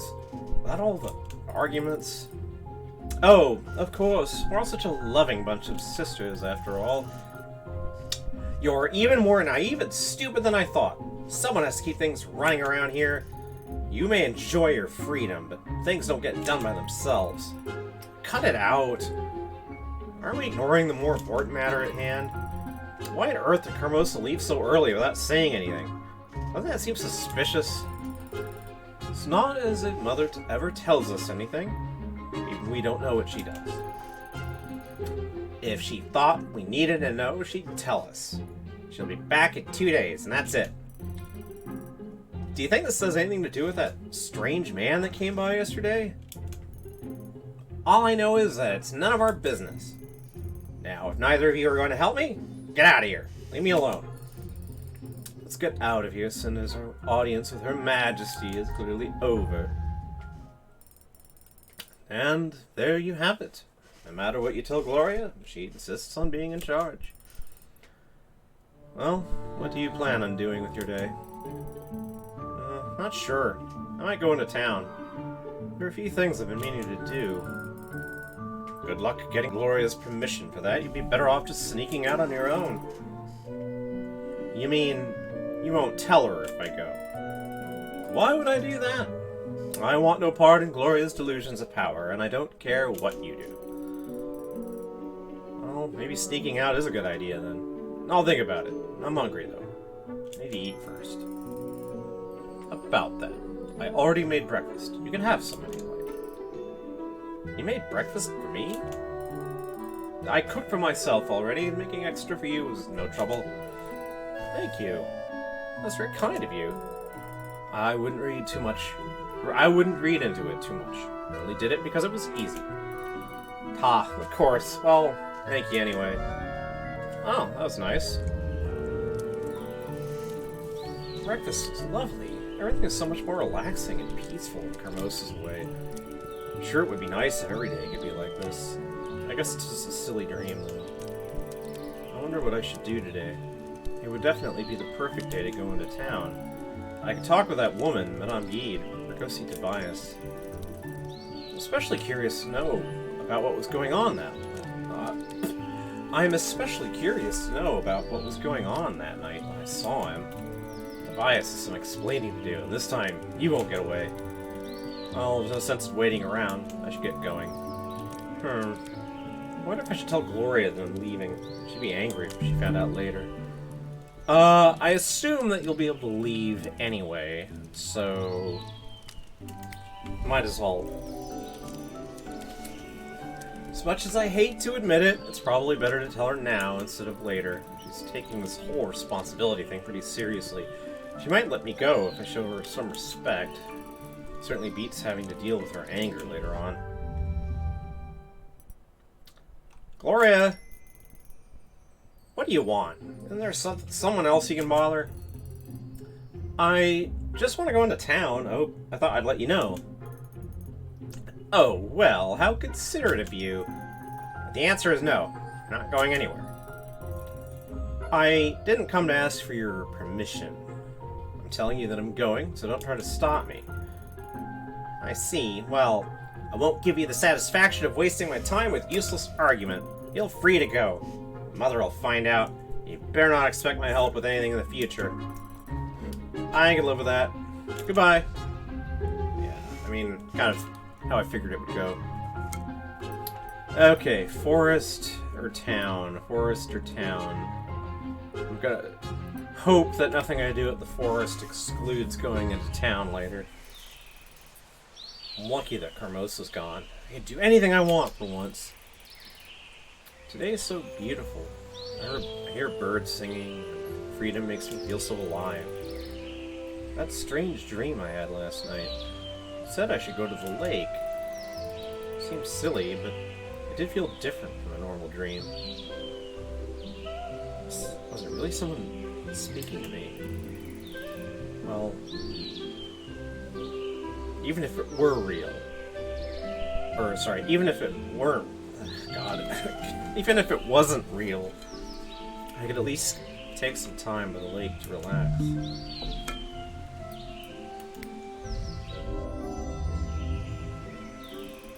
The lake is as beautiful as I remember it. Though I have to admit, I'm a little bit disappointed. I guess I was really hoping that someone would be waiting here for me. Well, Voice in the Dream asked me to bring a gift, and that's what my father would do too. Well, I mean, was always, I guess, weaving flowers like she did the last time. Let's be honest. I came here because of that dream. I might as well leave a gift I intended to. I think I'll gather some wildflowers and wrap them in my shawl. A beautiful bouquet should be a nice gift. I'll just place it by this tree. Oh, she's leaving a gift of her clothing as well. Nothing's happening. Oh. I don't suppose I was expecting anything anyway. It must have been just a dream. In the end, real life is more exciting than dreams and fairy tales. For instance, this place is so tranquil and beautiful, even if it's not magical. I feel so at peace. I just wanted to lie down in the grass, close my eyes, let my problems drift away. Actually, that sounds like such a good idea right about now. This is my day to do what I please with. If I want to take a nap, I will. This looks like a good spot. I'll just lie down here. That's strange. Everything is so quiet. The wind is picking up so suddenly. Cinders. Did the wind just call my name? Who's there? No one's there. I suppose it was just the wind playing tricks on me. Creepy. We are not wind. Then who are you? Who am I speaking with? You are speaking with us, naturally. But I don't see anyone. How can you not see us when we are everywhere around you? I don't understand. How do you even know my name? We know you because you left gifts for us. Just as your mother and father did before you. Surely you know us. You wouldn't leave gifts if you didn't know who they were for. So, you're fairies? Am I dreaming? Right now, you tread the delicate line between sleep and wakefulness. Soon you will be fully asleep. Makes sense, I guess. Well, what do you want from me? We have no desire for anything from you. You're the one who seeks our aid, do you not?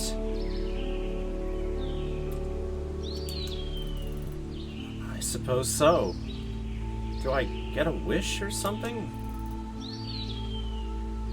If it's the right wish, then yes. Then I wish for...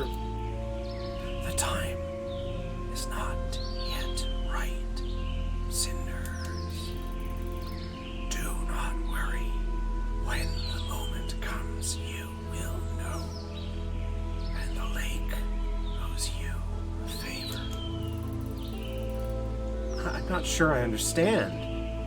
I get a wish, but only when you say it's okay. That's a bit convoluted. It would if you were awake. But here, in between wakefulness and dreams, it is as it should be. You are leaving now, but we will meet again. Wait, I'm leaving. Where? What do you mean?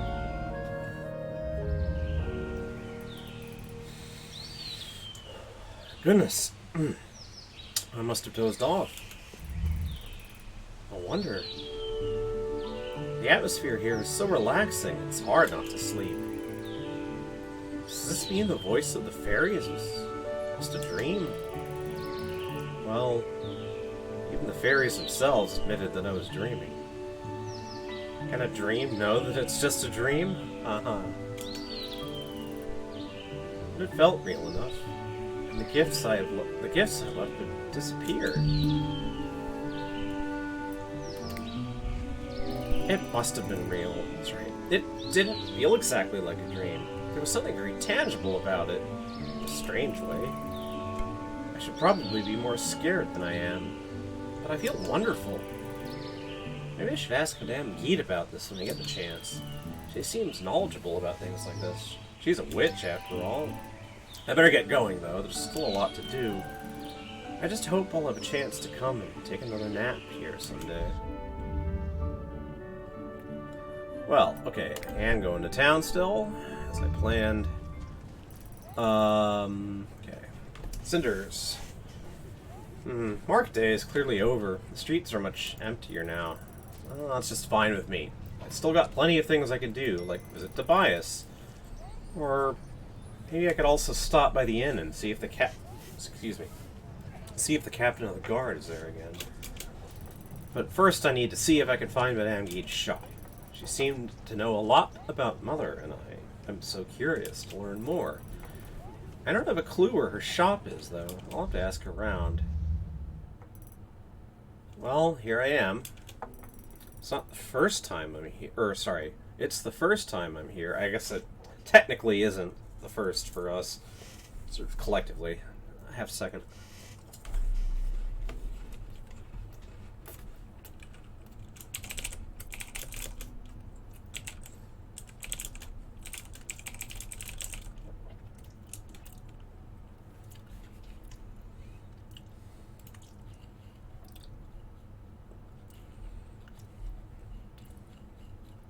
I'm just taking a little time here.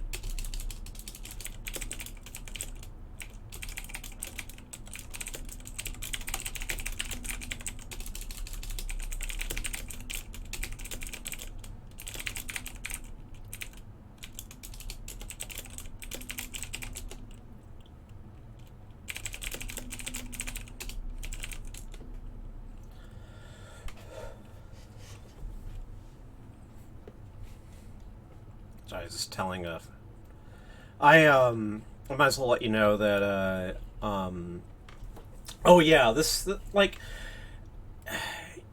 I have to admit that this game is reminding me of that there are very simple ways of constructing a game that is still emotionally involving. So like Cinders is a bit of an inspiration. Like this is all just still images, little bits of animation. No one actually. There's no vocalization. It's just text. But it's still really. I mean, I like it, and I hope you're liking it. So, but the thing that I was going to say is the game is actually inspiring us to think about. I mean, it's not really my thing exactly, but Chara and Azrael are trying to develop a human magical practice. I mean, none of us is really a magic being, not the way that, not in the Undertale sense anyway.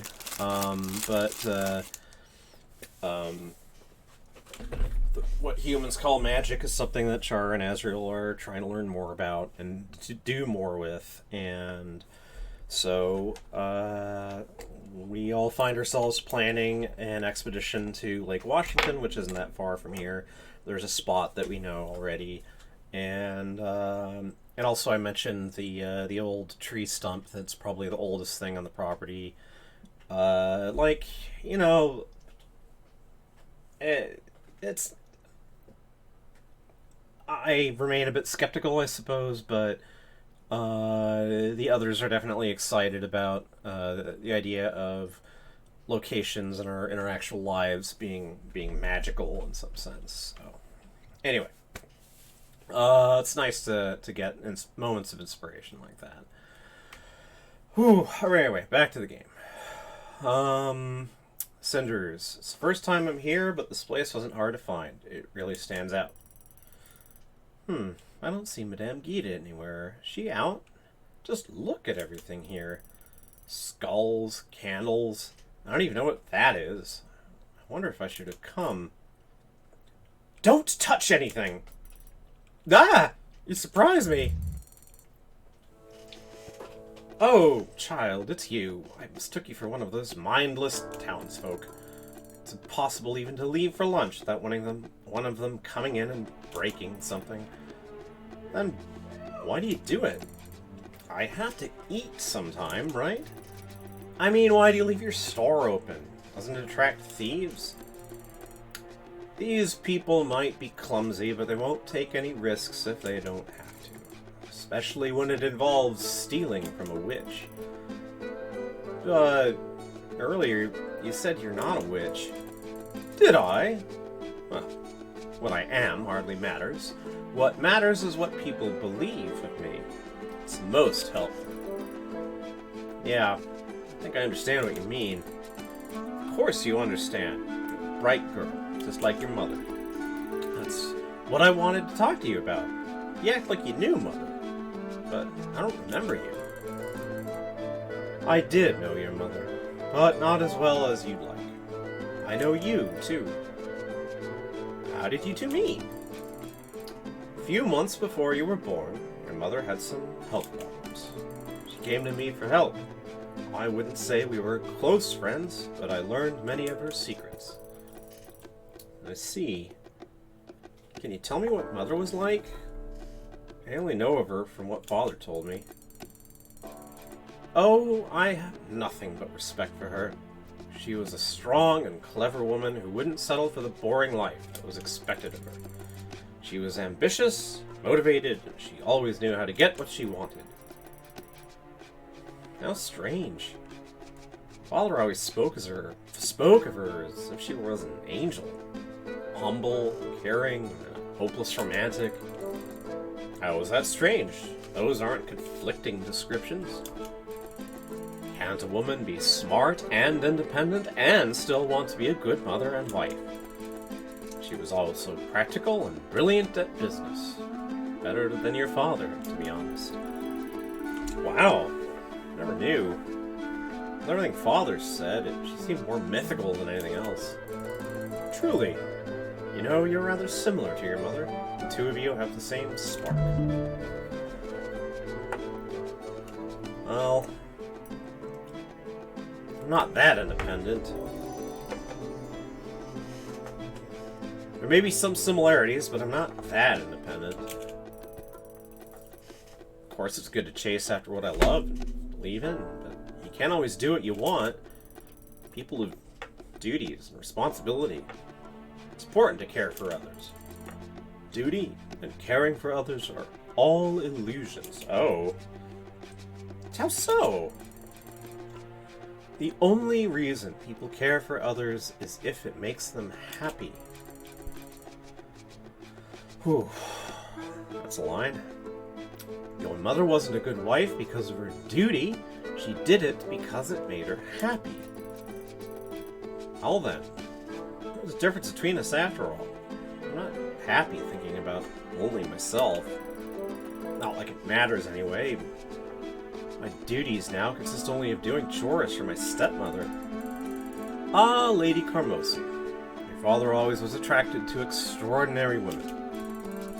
He may have had a good heart, but he was a little disconnected from reality.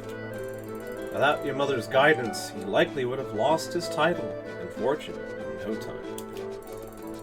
Carmosa also has the brains and ambition necessary to manage his estate. She's an excellent choice for his second wife and an incredible person. I beg to differ. I could describe Hermosa in several ways, but incredible isn't one of them. You're not looking at the bigger picture. You might be justified in hating Hermosa, but you should still respect her. She couldn't get to where she is now by worrying about being liked. She knowingly put her family's status before her own happiness. That's not an easy choice. Don't try to make excuses for her actions. You dress it up, and Hermosa is still a bad person. She's not doing anything for her family if all her daughters are miserable because of her. Appreciate that she's ambitious and independent, but she should do it without inspiring hate or hurting people. I suppose that's where we differ, child. You still live with such an outlook.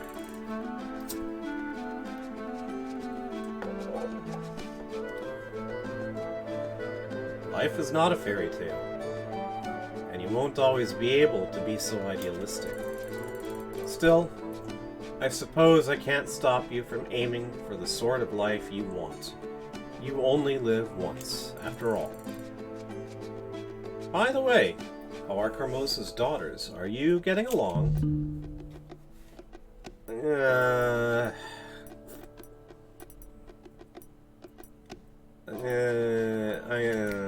I'm gonna be nice. Well, I assume you can imagine how Hermosa's daughters would be. They keep me at an arm's length. They're troubled, confused, hurt. They often hide behind cruelty or cynicism. Underneath that all, they're just normal girls. I think that as they mature, our relationship will get better. I only hope that with time, they'll be able to free themselves from Hermosa's toxic influence. But for now, it's still very difficult to live with them.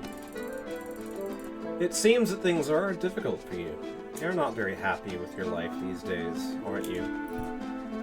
You could say that. And what are you doing? Points. J'accuse! What do you mean? If you don't like your life, then you have to be the one to change it. Otherwise, anything you say is just whining. I definitely want my life to change. Then what's your plan? I wait for my chance, I have to learn more, I have my ways. I'm gonna go with collecting more information. I don't really have a plan yet. Why not? Are you expecting things to just work themselves out? Of course not. It's just that I don't know enough to form a real plan. I don't want to act brashly. I get the feeling there's a lot more going on that I don't know about. Hermosa is acting strangely. If I could figure out what she's up to, maybe I could use that to my advantage. Misspelled. I'm also wondering if I could find a way to reclaim the estate from her somehow. I'm my father's only daughter, after all. There's almost always a way to bend the law to your will. It might not be very kind, though.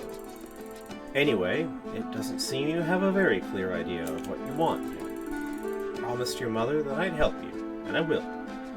But you yourself need to know what you want first.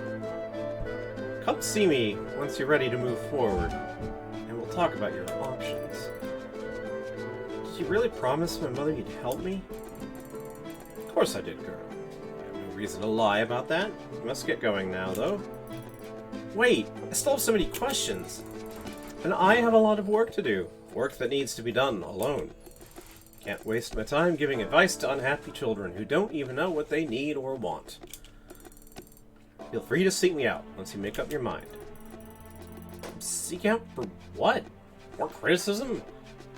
I understand you want to help, but I'm gonna have to think about it. You do that. Goodbye. Bye. I must admit, I don't know what to think about Madame Guide after we talked. I can't tell whether she's being serious or sarcastic. If she's giving me advice or just mocking me. Or both. Maybe I'm just not used to acts of selflessness, but I get suspicious when someone outright offers to help me with all my problems. Makes me wonder if they don't have some hidden agenda. Especially if it's the town witch. Looks like my mother was quite special to make such interesting acquaintance. A witch! Huh? Still, she seems genuinely interested in helping me, and can I really be picky here? I won't be forgetting the conversation we just had anytime soon, that's for sure. Where should I go now? It's getting late. Probably only have enough time to stop by one more place. I could go have a little talk with Tobias in his store. I wouldn't mind heading to the inn either. I'm sure it would be fun. Might even see the captain of the guard again. So, where should I go next? I'm gonna visit Tobias. My, this place is as tidy as ever. Tobias really keeps the store in shape. Speaking of Tobias... Cinders! I didn't expect to see you again so soon. This is a pleasant surprise. Well, I'm kind of lucky in that respect. Carmosa suddenly decided to leave for a few days. It must feel great to have some freedom. It does. I wish it wasn't for such a short amount of time, but I'll enjoy what I have. Although, I confess, I'm envious of you, Tobias. You get to make your own decisions all the time. Well, I can't exactly say that. After all, my parents passed away when I was young, so the store was my only option. Right, I'm sorry. I didn't mean to offend you. It's fine. In the end, we just see the good portions of other people's lives without the hardship. We pick and choose what we want. People look happy. They might be struggling inside. That's true. Seems like you've thought about this a lot. Maybe a little. Despite all... Pardon me. Despite all of the struggles, I'm happy with where I am in life, though. I wish you could find a path to the life you want as well. Although, knowing you, wishes won't be necessary. You're a bright girl, so it's only a matter of time. Thank you. But I assume that you aren't here to listen to my life lessons. So, what brings you here? Okay, friendly, flirty, or... So... Like, I'm definitely curious about... oh, thank you. Definitely curious about, the weird conversation. I feel like that might damage my relationship with Tobias a bit. It's like, what, you're spying on me? What the heck? So... As much as I want information, I could hit on him. Frisk, I'm allowed.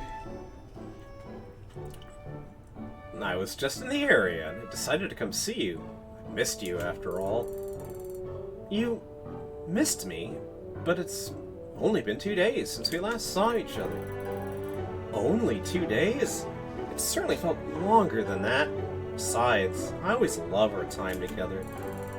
As do I. Even though it was only 2 days, I missed you, too. I'm glad to hear that. With Carmosa out of town, maybe we'll be able to see each other more often? She'll only be gone for 2 days, unfortunately. That's too bad. Things might change for the better, though.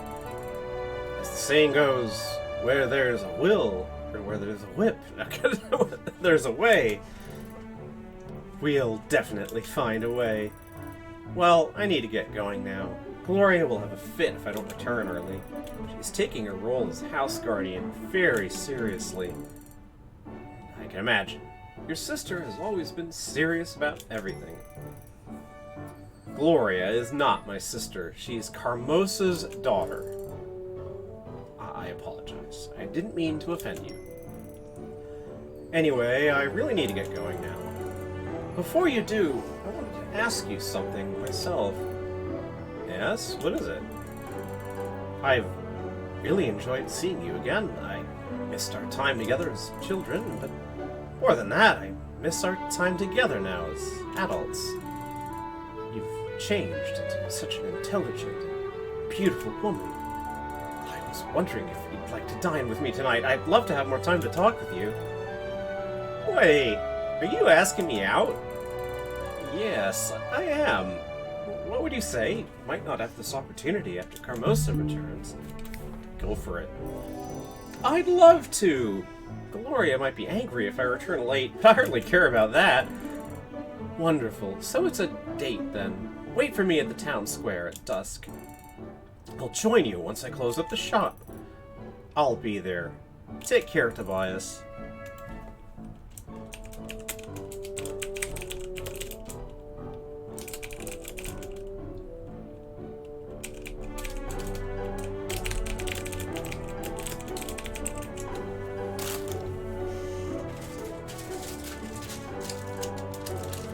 Have a sec. I'm gonna have a wait here.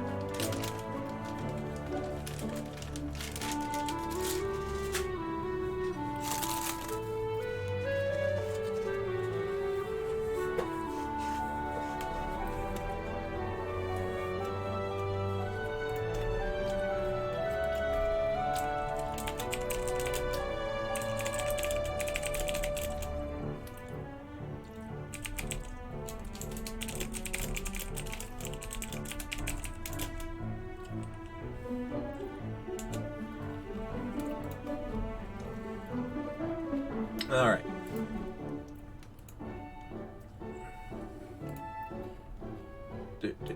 Alright. Back to it. I'll see you later, Cinders. So, yes, I think I've decided that, apparently, like, hitting on Tobias is definitely a path in this game, and, yeah, I'm... Let's see where that leads. The sun is already setting. Spent the whole day in town, and what day it was. Guess time flies when you're having interesting chats with people you normally have no chance to talk to. Oh, how I wish life was a fairy tale and I could do that every day. Yet, life is what it is, and I've never been able to stay in town past sunset. When I was a child, I had to head back to the residence for safety, and then Carmosa entered the picture and took over. But even without her, I would have been a bit detached from the town's life. I might dress and work like every other girl here, but I still live in a mansion, quite some distance from town. I have no real friends here except Tobias. I hear no news, no gossip. I really don't know what their life was about. Sure, my own life is safer, probably more luxurious. But I wonder what it would be like to live here. Be a normal town girl. Wake up to the sounds of life and excitement on the street. Get out of bed knowing a myriad of things await me when I walk out the door. That life goes by fast, and an adventure might begin around each corner. Then again, if some town girl looked outside the window right now and saw me, what would she think? She would probably remember her own boring chores, the constant danger of hogwash flung from high windows to the street. She would envy me. I really should head back home. Why did I agree to go out with Tobias tonight again? Must have been out of my mind. If I do go out with him and get back late, Gloria will surely throw a fit. She does not look pretty when that happens. I should bring a shield. A big one. To fend off the insults she will surely aim at me. Oops. Just like... Does Tobias sell shields? Probably not. But he is a good friend, and that is a rare thing. At least for me it is. My life does not offer a lot of opportunities for friendship. Tonight, I am also risking spoiling the one I have. It's a bit too late for second thoughts, though. I've made the decision, and I will have to deal with the consequences when they come. Might as well just sit on the bench here, relax, and watch the sunset. Tobias is sure to finish work soon. If, a week ago, someone told me that I'll soon be sitting in a town square waiting for a man, I would never have believed it. Hell, if a week ago someone told me I would consider Tobias a man, the same man that tried to bet everyone he'd eat an earthworm and considered sneaking up and pulling other children's pants down. A lot of fun. Yet, here I am, waiting for him. He ought to be here by now. You should really hurry up before I change my mind. Hello again, Cinders. I'm sorry to have kept you waiting.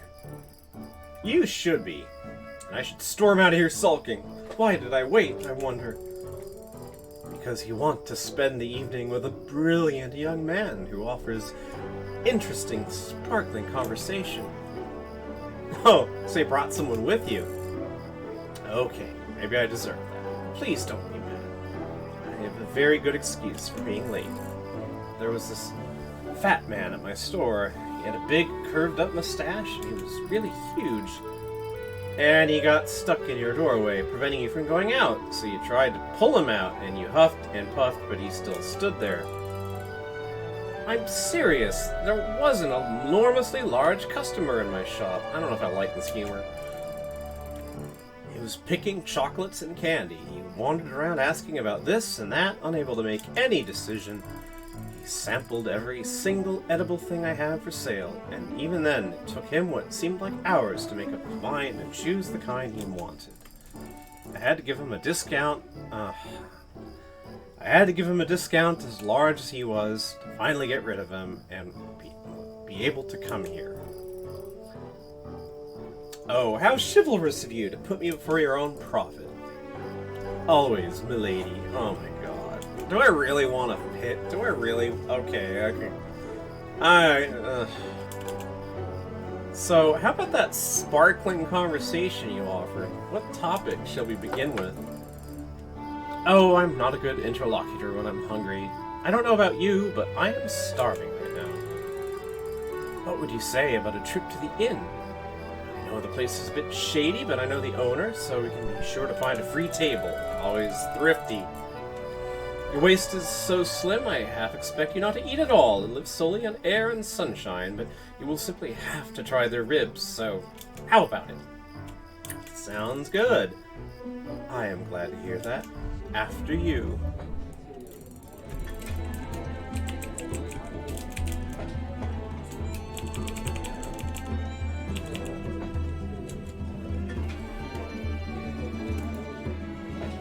Come on, let's find ourselves a nice table. How about that one by the mantelpiece? Looks perfect, Tobias. Or, sorry, looks perfect. Tobias, are you alright? You seem a bit pale. I apologize, Cinders. I am just really hungry. Believe it or not, but a busy day at the store can sometimes be as wearisome as chopping wood. Yes, you could say that. That, or carrying water from the well, or working stone at a quarry. Well, I wouldn't know about the quarry, but water and wood seem all too familiar to me.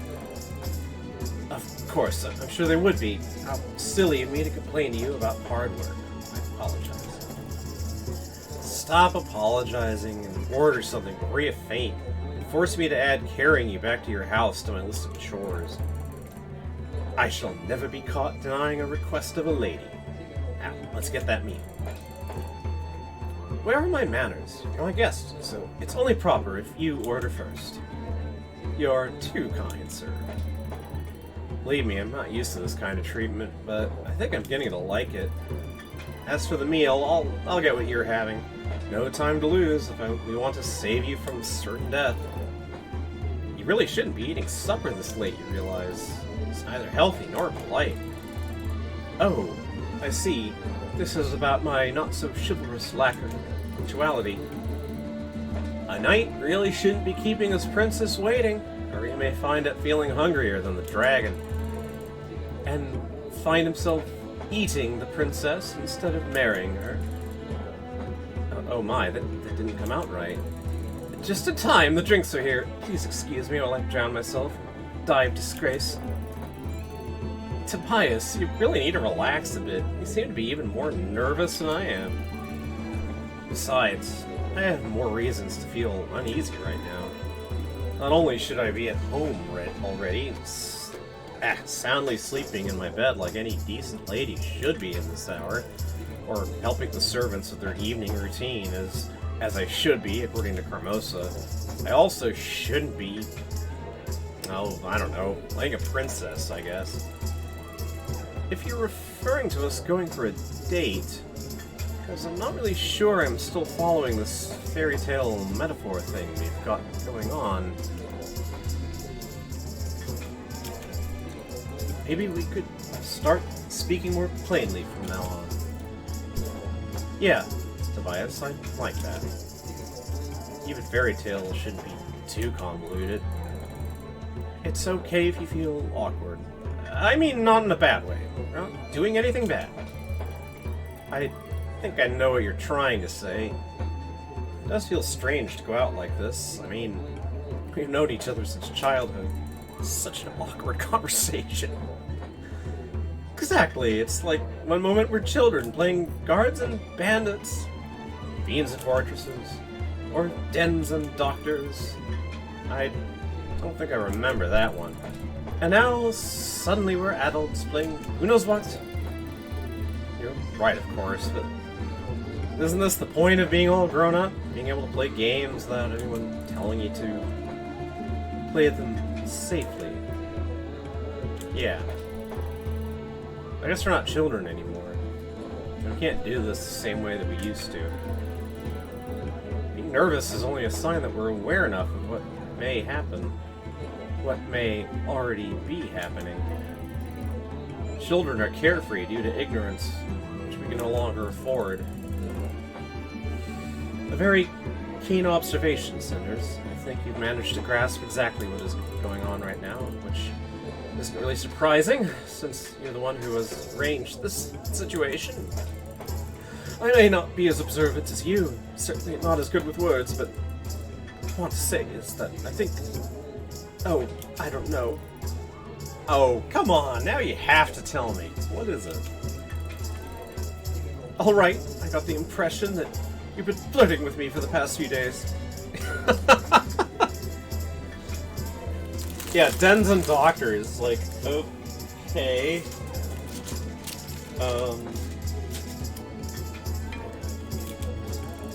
Now I may be just a humble merchant, but reading people comes with the trade.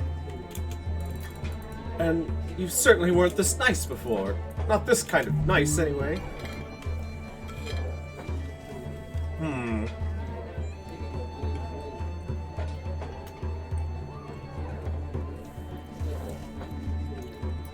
I'll be coy. You may be right. I did flirt with you a bit. But you weren't exactly protesting, quite the opposite. You seemed like you were enjoying it. And I think you played along just fine. No need to deny it. I did enjoy the change to you, and it felt good to be able to reciprocate your attention. Now, don't get me wrong, in my eyes, you're still that dreamy-eyed girl from years back who loved your tales of magic, courage, and love. So it took me a while to see beyond that ghost conjured of memory alone and see the real you, the way you are now. Once I did, I was glad to make the effort. You've changed in the most wonderful way. You bloomed and grew into a beautiful woman, and I'd be a complete fool not to play along. Tobias, it might have been the most knightly thing you said this evening just now. And cunning, too, I must admit. You coped with my question like a true Sir Gallant. Even if you followed the easiest way out of trouble, using flattery. Flattery not, I was being honest. And I'm glad to hear that I've passed yet another test. Saved by the plates. Thankfully our meals are here and we can stuff our faces silly. Let's eat. Oh, it sure looks good. Actually, I'm surprised. The inn doesn't seem like a place that would serve meals like this. Oh yes, their chef is excellent. They even have a chef? Sure they do. This may be just a local inn, but the food here is quite well known. According to some, the old king himself liked to dine here from time to time. That must surely be a rumor spread by the cook. Chef Cinders. And no, quite the contrary, he denies it. But it only makes the people more suspicious. Besides, those who remember the old king have little trouble believing the story. Truly was a great monarch, royal splendor and honor embodied. Just, strong, but also kind, caring for the people. He was a ruler, but not a distant one. The people still miss him. Coming here and eating the food, allegedly favored gives them comfort. And what kind of food was that exactly? Why, the royal cucumber soup, of course. You can't be serious. Cross my heart. You must realize how ridiculous it sounds. Like I said, underneath, the old king was a humble man. You're obviously pulling my leg. Shocked and appalled by such baseless accusations. You're impossible, Tobias. Still, the meal is delicious. I wish I could come here more often. You can't afford that many comforts living with Carmosa, can you? Would you believe me if I said that only now I'm beginning to understand your situation? How it changed after your father had died. We may be childhood friends, but I don't really know you that well, Cinders. Actually, I think there are some farmers and traders whom I know better than you. There's really nothing special to tell. My life isn't that interesting, and for the most part, completely uneventful. Besides, we both know how my situation looks these days. We're not to dwell too much on this topic, if that's fine with you. Of course, I didn't mean to spoil your mood. I know. You know what would make a really nice subject for our conversation? Yes? You. I bet that Tobias the merchant has some really interesting stories to tell. Somehow I doubt that, but alright. What do you want to hear about? Oh, yeah, let's go with hopes and dreams. Remember how we used to fantasize about being all grown up? I remember you wanting to be a sorry, Tobias's voice. I remember you wanting to be a fairy, if I'm not mistaken. And you, a general of the king's army. But I don't want to reminisce. I'm interested in your dreams now. Dreams, eh? Well, there are all sorts of dreams, you know. There are those which you carry for a lifetime, and those that vanish after 1 week. The latter type includes, oh please, may the sugar trader come on time this month. But I'm guessing you're asking about the other kind, too. As much as I respect all people who find the sugar market... Sorry, God. Yeah, it's starting to slip a bit. I might, playing this a bit longer than I thought I would at first, so I'll try to wrap this up anyway. As much as I respect all people who find the sugar market fascinating, I prefer to hear about your plans for a happy life instead. Happy life. Now that's a nice topic, and a really simple question. You know, I had grown up a bit faster than the rest of the children, leaving those childhood fantasies behind. But I don't regret it. My adult dreams are simple enough. I'd like my business to be successful. I'd like to find a good wife, children, and eventually retire. Calm, happy, and secure. That's my idea of happiness. Without any regrets about not becoming a royal general. None at all. So it's just riches and love. Yes, just riches and love. It might not seem like much or seem boring to you, but reaching such a goal still requires lots of hard work. I may never ride a right horse, leading a host of my men in the battle, but it doesn't mean I can't be happy. You know what? I am quite happy with the way things are, actually. I don't expect things to change dramatically, and I'm content with that. I have an honest trade for honest people. That's who I want to be in my life. Honest man. Well, maybe you don't want things to change in a dramatic way, but according to what you're saying, one element of your plan is still missing. So, which one would you choose if you had to? I'm sorry, Cinders, you lost me there. Choose between what? Between love and riches. Don't you know the stories? Sometimes you can't have both. Oh, I do remember the stories, and I think I agree with how they usually teach to value one over the other. Love. That is my choice. Money, or rather the sense of security and peace of mind that they give you, it is important. but no money in the world can give you the kind of love I'm talking about. And as for being alone and rich, well, you can consult your stories about how that usually turns out.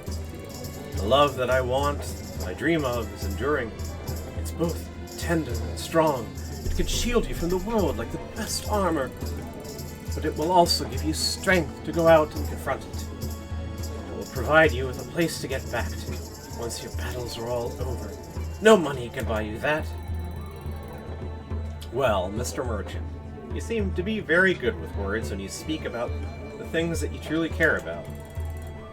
Or maybe just the things that I believe to be true.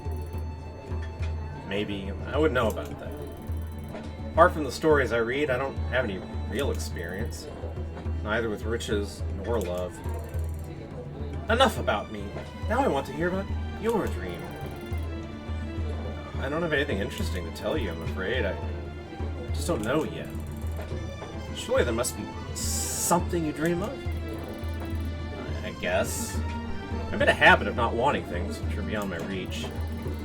The way things are right now, everything seems to fall into that bag. It doesn't matter if I dream about marrying happily and having lots of children, or becoming the queen of the next glorious and just king. It's all equally unrealistic. So I prefer not to wish for anything, not to spend too much time dreaming. You shouldn't worry too much about it. I'm sure that a young woman with your wits and imagination will find her path in life without trouble. I know you well enough to be aware of how strong and determined you can be. You'll find your goals, you will achieve them. Thank you, Tobias. That's exactly what I needed to hear. So stay determined. It's not often I get support like that from anyone. I see you finished your meal. Yes, it was delicious. Thank you, Tobias. Would you like to go for a walk, then? I can tell you're just as stuffed as I am, and there's nothing nicer than having a stroll after a decent meal. Besides, the town looks really picturesque in the evening. Have you ever had a chance to see it? Yeah, it's very beautiful. I know. And strolls aren't very high on Carmosa's list of the things I should be doing. It's decided then. Let's go. Still, quite late. Sure it's safe just to walk around?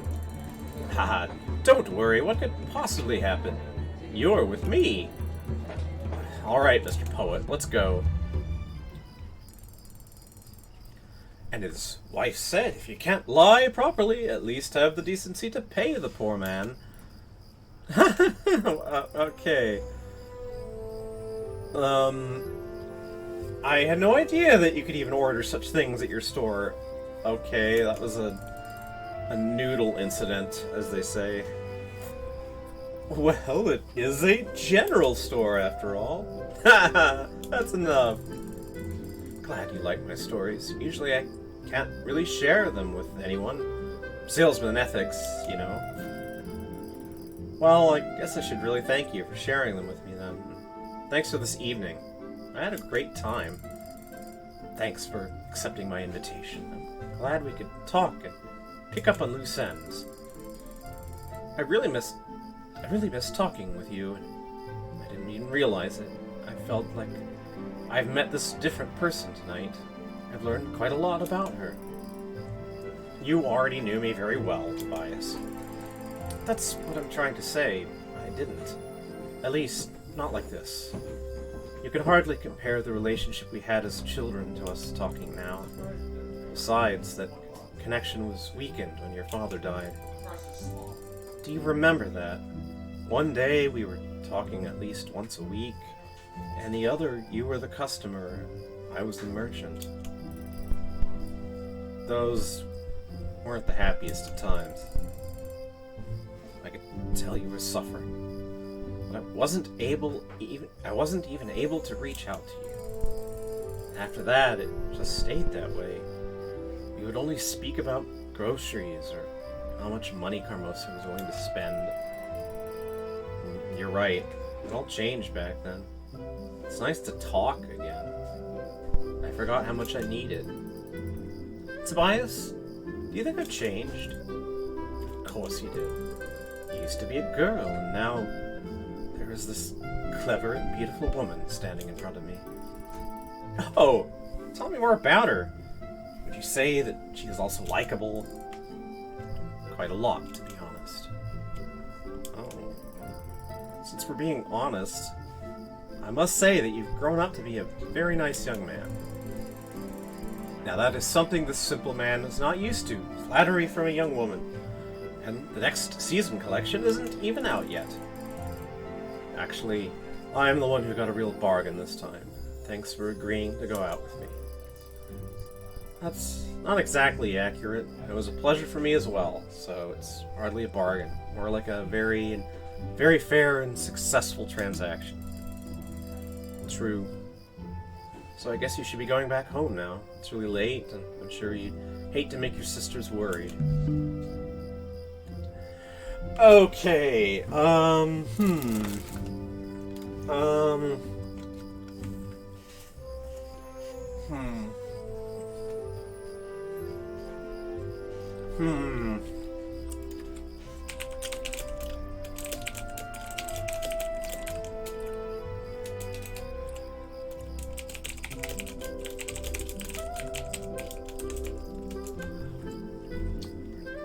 Asking a friend's advice.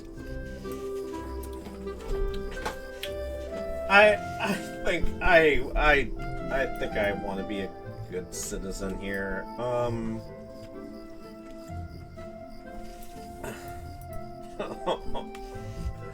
Well,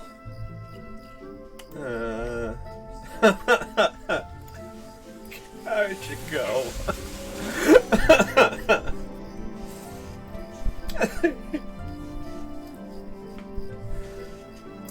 You're right. We've been talking for hours. Gloria must be out of her mind by now.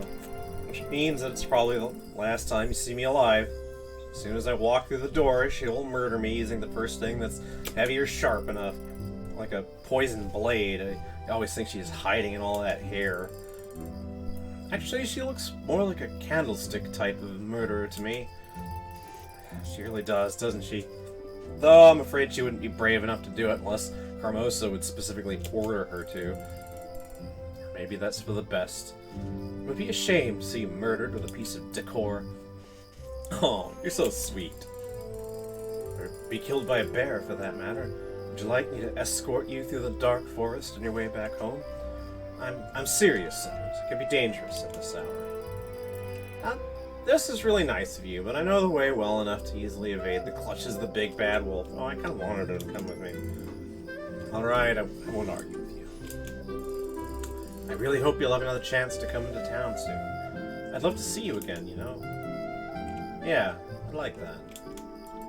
So, I guess this is goodbye for now. I really enjoyed our meeting. And I'm gonna smooch him. Less talking, please. Come here for you.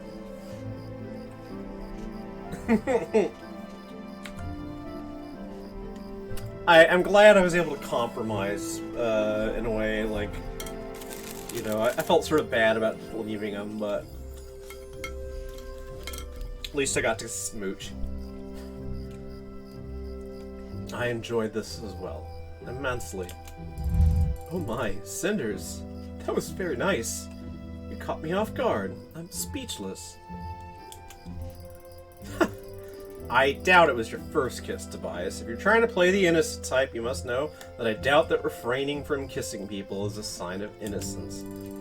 No, it's not like that at all. It's just special with you. Oh my goodness, my poor Tobias, are you actually blushing? I think I am. Is that bad? I'm just really happy. Well, if you're happy then I'm happy as well. Make sure to come into town and pay you a visit as soon as possible. My lady, I will be dreaming about that moment with every breath that passes through my lungs, and every coin that passes through your cash box. I'm sorry, I couldn't resist. Of course, I wasn't thinking about your money when we kissed. Well, maybe a little bit. Have I told you about my taste for sapphires? You are incredible. I'm trying to be chivalrous here. Also rubies. Oh, those are nice too. Yeah, rubies and sapphires are nice. Wink. Go already! Leave me to my pining! Oh, woe is me! Sir Gallant has met his nemesis, and she was a redhead. Take care, my dear Tobias. You too. I really will be looking forward to your visit. See you soon, Cinders.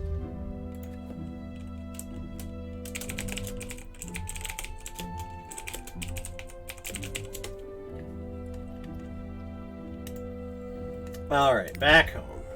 And, I'm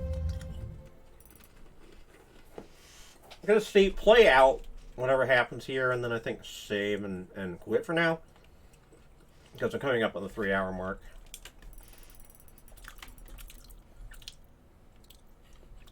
Wait, what? Sorry, something's going on.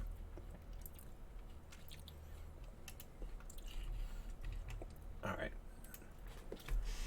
I used to love returning home when my father was alive. I miss sharing the events of the day with him. Now it just seems like a grim prison, and my parole has just been revoked. Not to mention, I'm probably up for a long talk with the jailer, seeing how late it is. You're back, safe and sound too, with no sign of having been attacked by robbers, wolves, or some such. Though I probably shouldn't be surprised that they didn't want you either. Sophia, charming as always. I kind of expected Gloria to be here and try to reprimand me. It doesn't seem like her to just let such a breach of rules slip without a word. It does seem strange, doesn't it? I'm as surprised as you are. I thought there was nothing as important for her as taking any chance she has to mimic Mom's contempt. Oh, I can imagine it already. If Mom was here, she'd tell you why you should have a stick up your derriere like I do. You're awful. More importantly, off the point, what happened with Gloria? I don't know. She didn't seem that angry. Or like sad, really. Both mean that she's not well at all, so I'm content either way.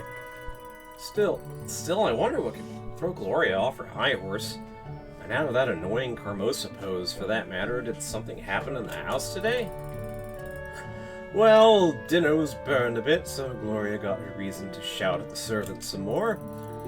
That hardly sounds like a reason to get depressed, does it? No, it does not, but apart from that, I couldn't tell you what the reason could be.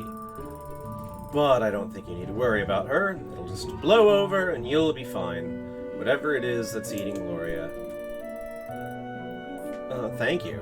So, if you couldn't say what happened, does that mean you did get the chance to get out of the house? I didn't. Sunshine, birds, and bees, and friendly people that will stab you the moment you turn your back are not for me. Whoa. Cynical. But I took my time with freedom to stay in my room and rest from all of this, so I saw little of Gloria today. You stayed in your own room the whole day? How come? Surely it will come as a surprise to you. I say I'm not a people person. I prefer to use this time for myself, alone. May I ask what you did then? I used my peace and quiet to just sit and think things through, and finish a couple of things I had no chance to get round to with Carmosa on my back. Things like, oh, that's nothing of importance. At least not in comparison to the ominous discovery Gloria made this morning. Did you know that she has found a stain on a curtain in the hallway? That one. Oh no. Hard to believe, but it's true. Half of our morning and all of our dinner conversation was about that stain being a sign of something greater. Household, lifestyle deteriorating. Servants' morale and respect dropping, kingdoms falling, dark times approaching, and most of all, that stain is improper. Well, Gloria does take house duties very seriously, but are you avoiding questions about your day? Cat's here. Maybe, but so are you. Surely after the whole day in the town, you have loads of stories to tell. Well, it was really nice to get out without the feeling that I need to hurry or else, and we usually have so little chance to speak to anyone outside the house. The town looks magical in the evening. It simply doesn't go to sleep.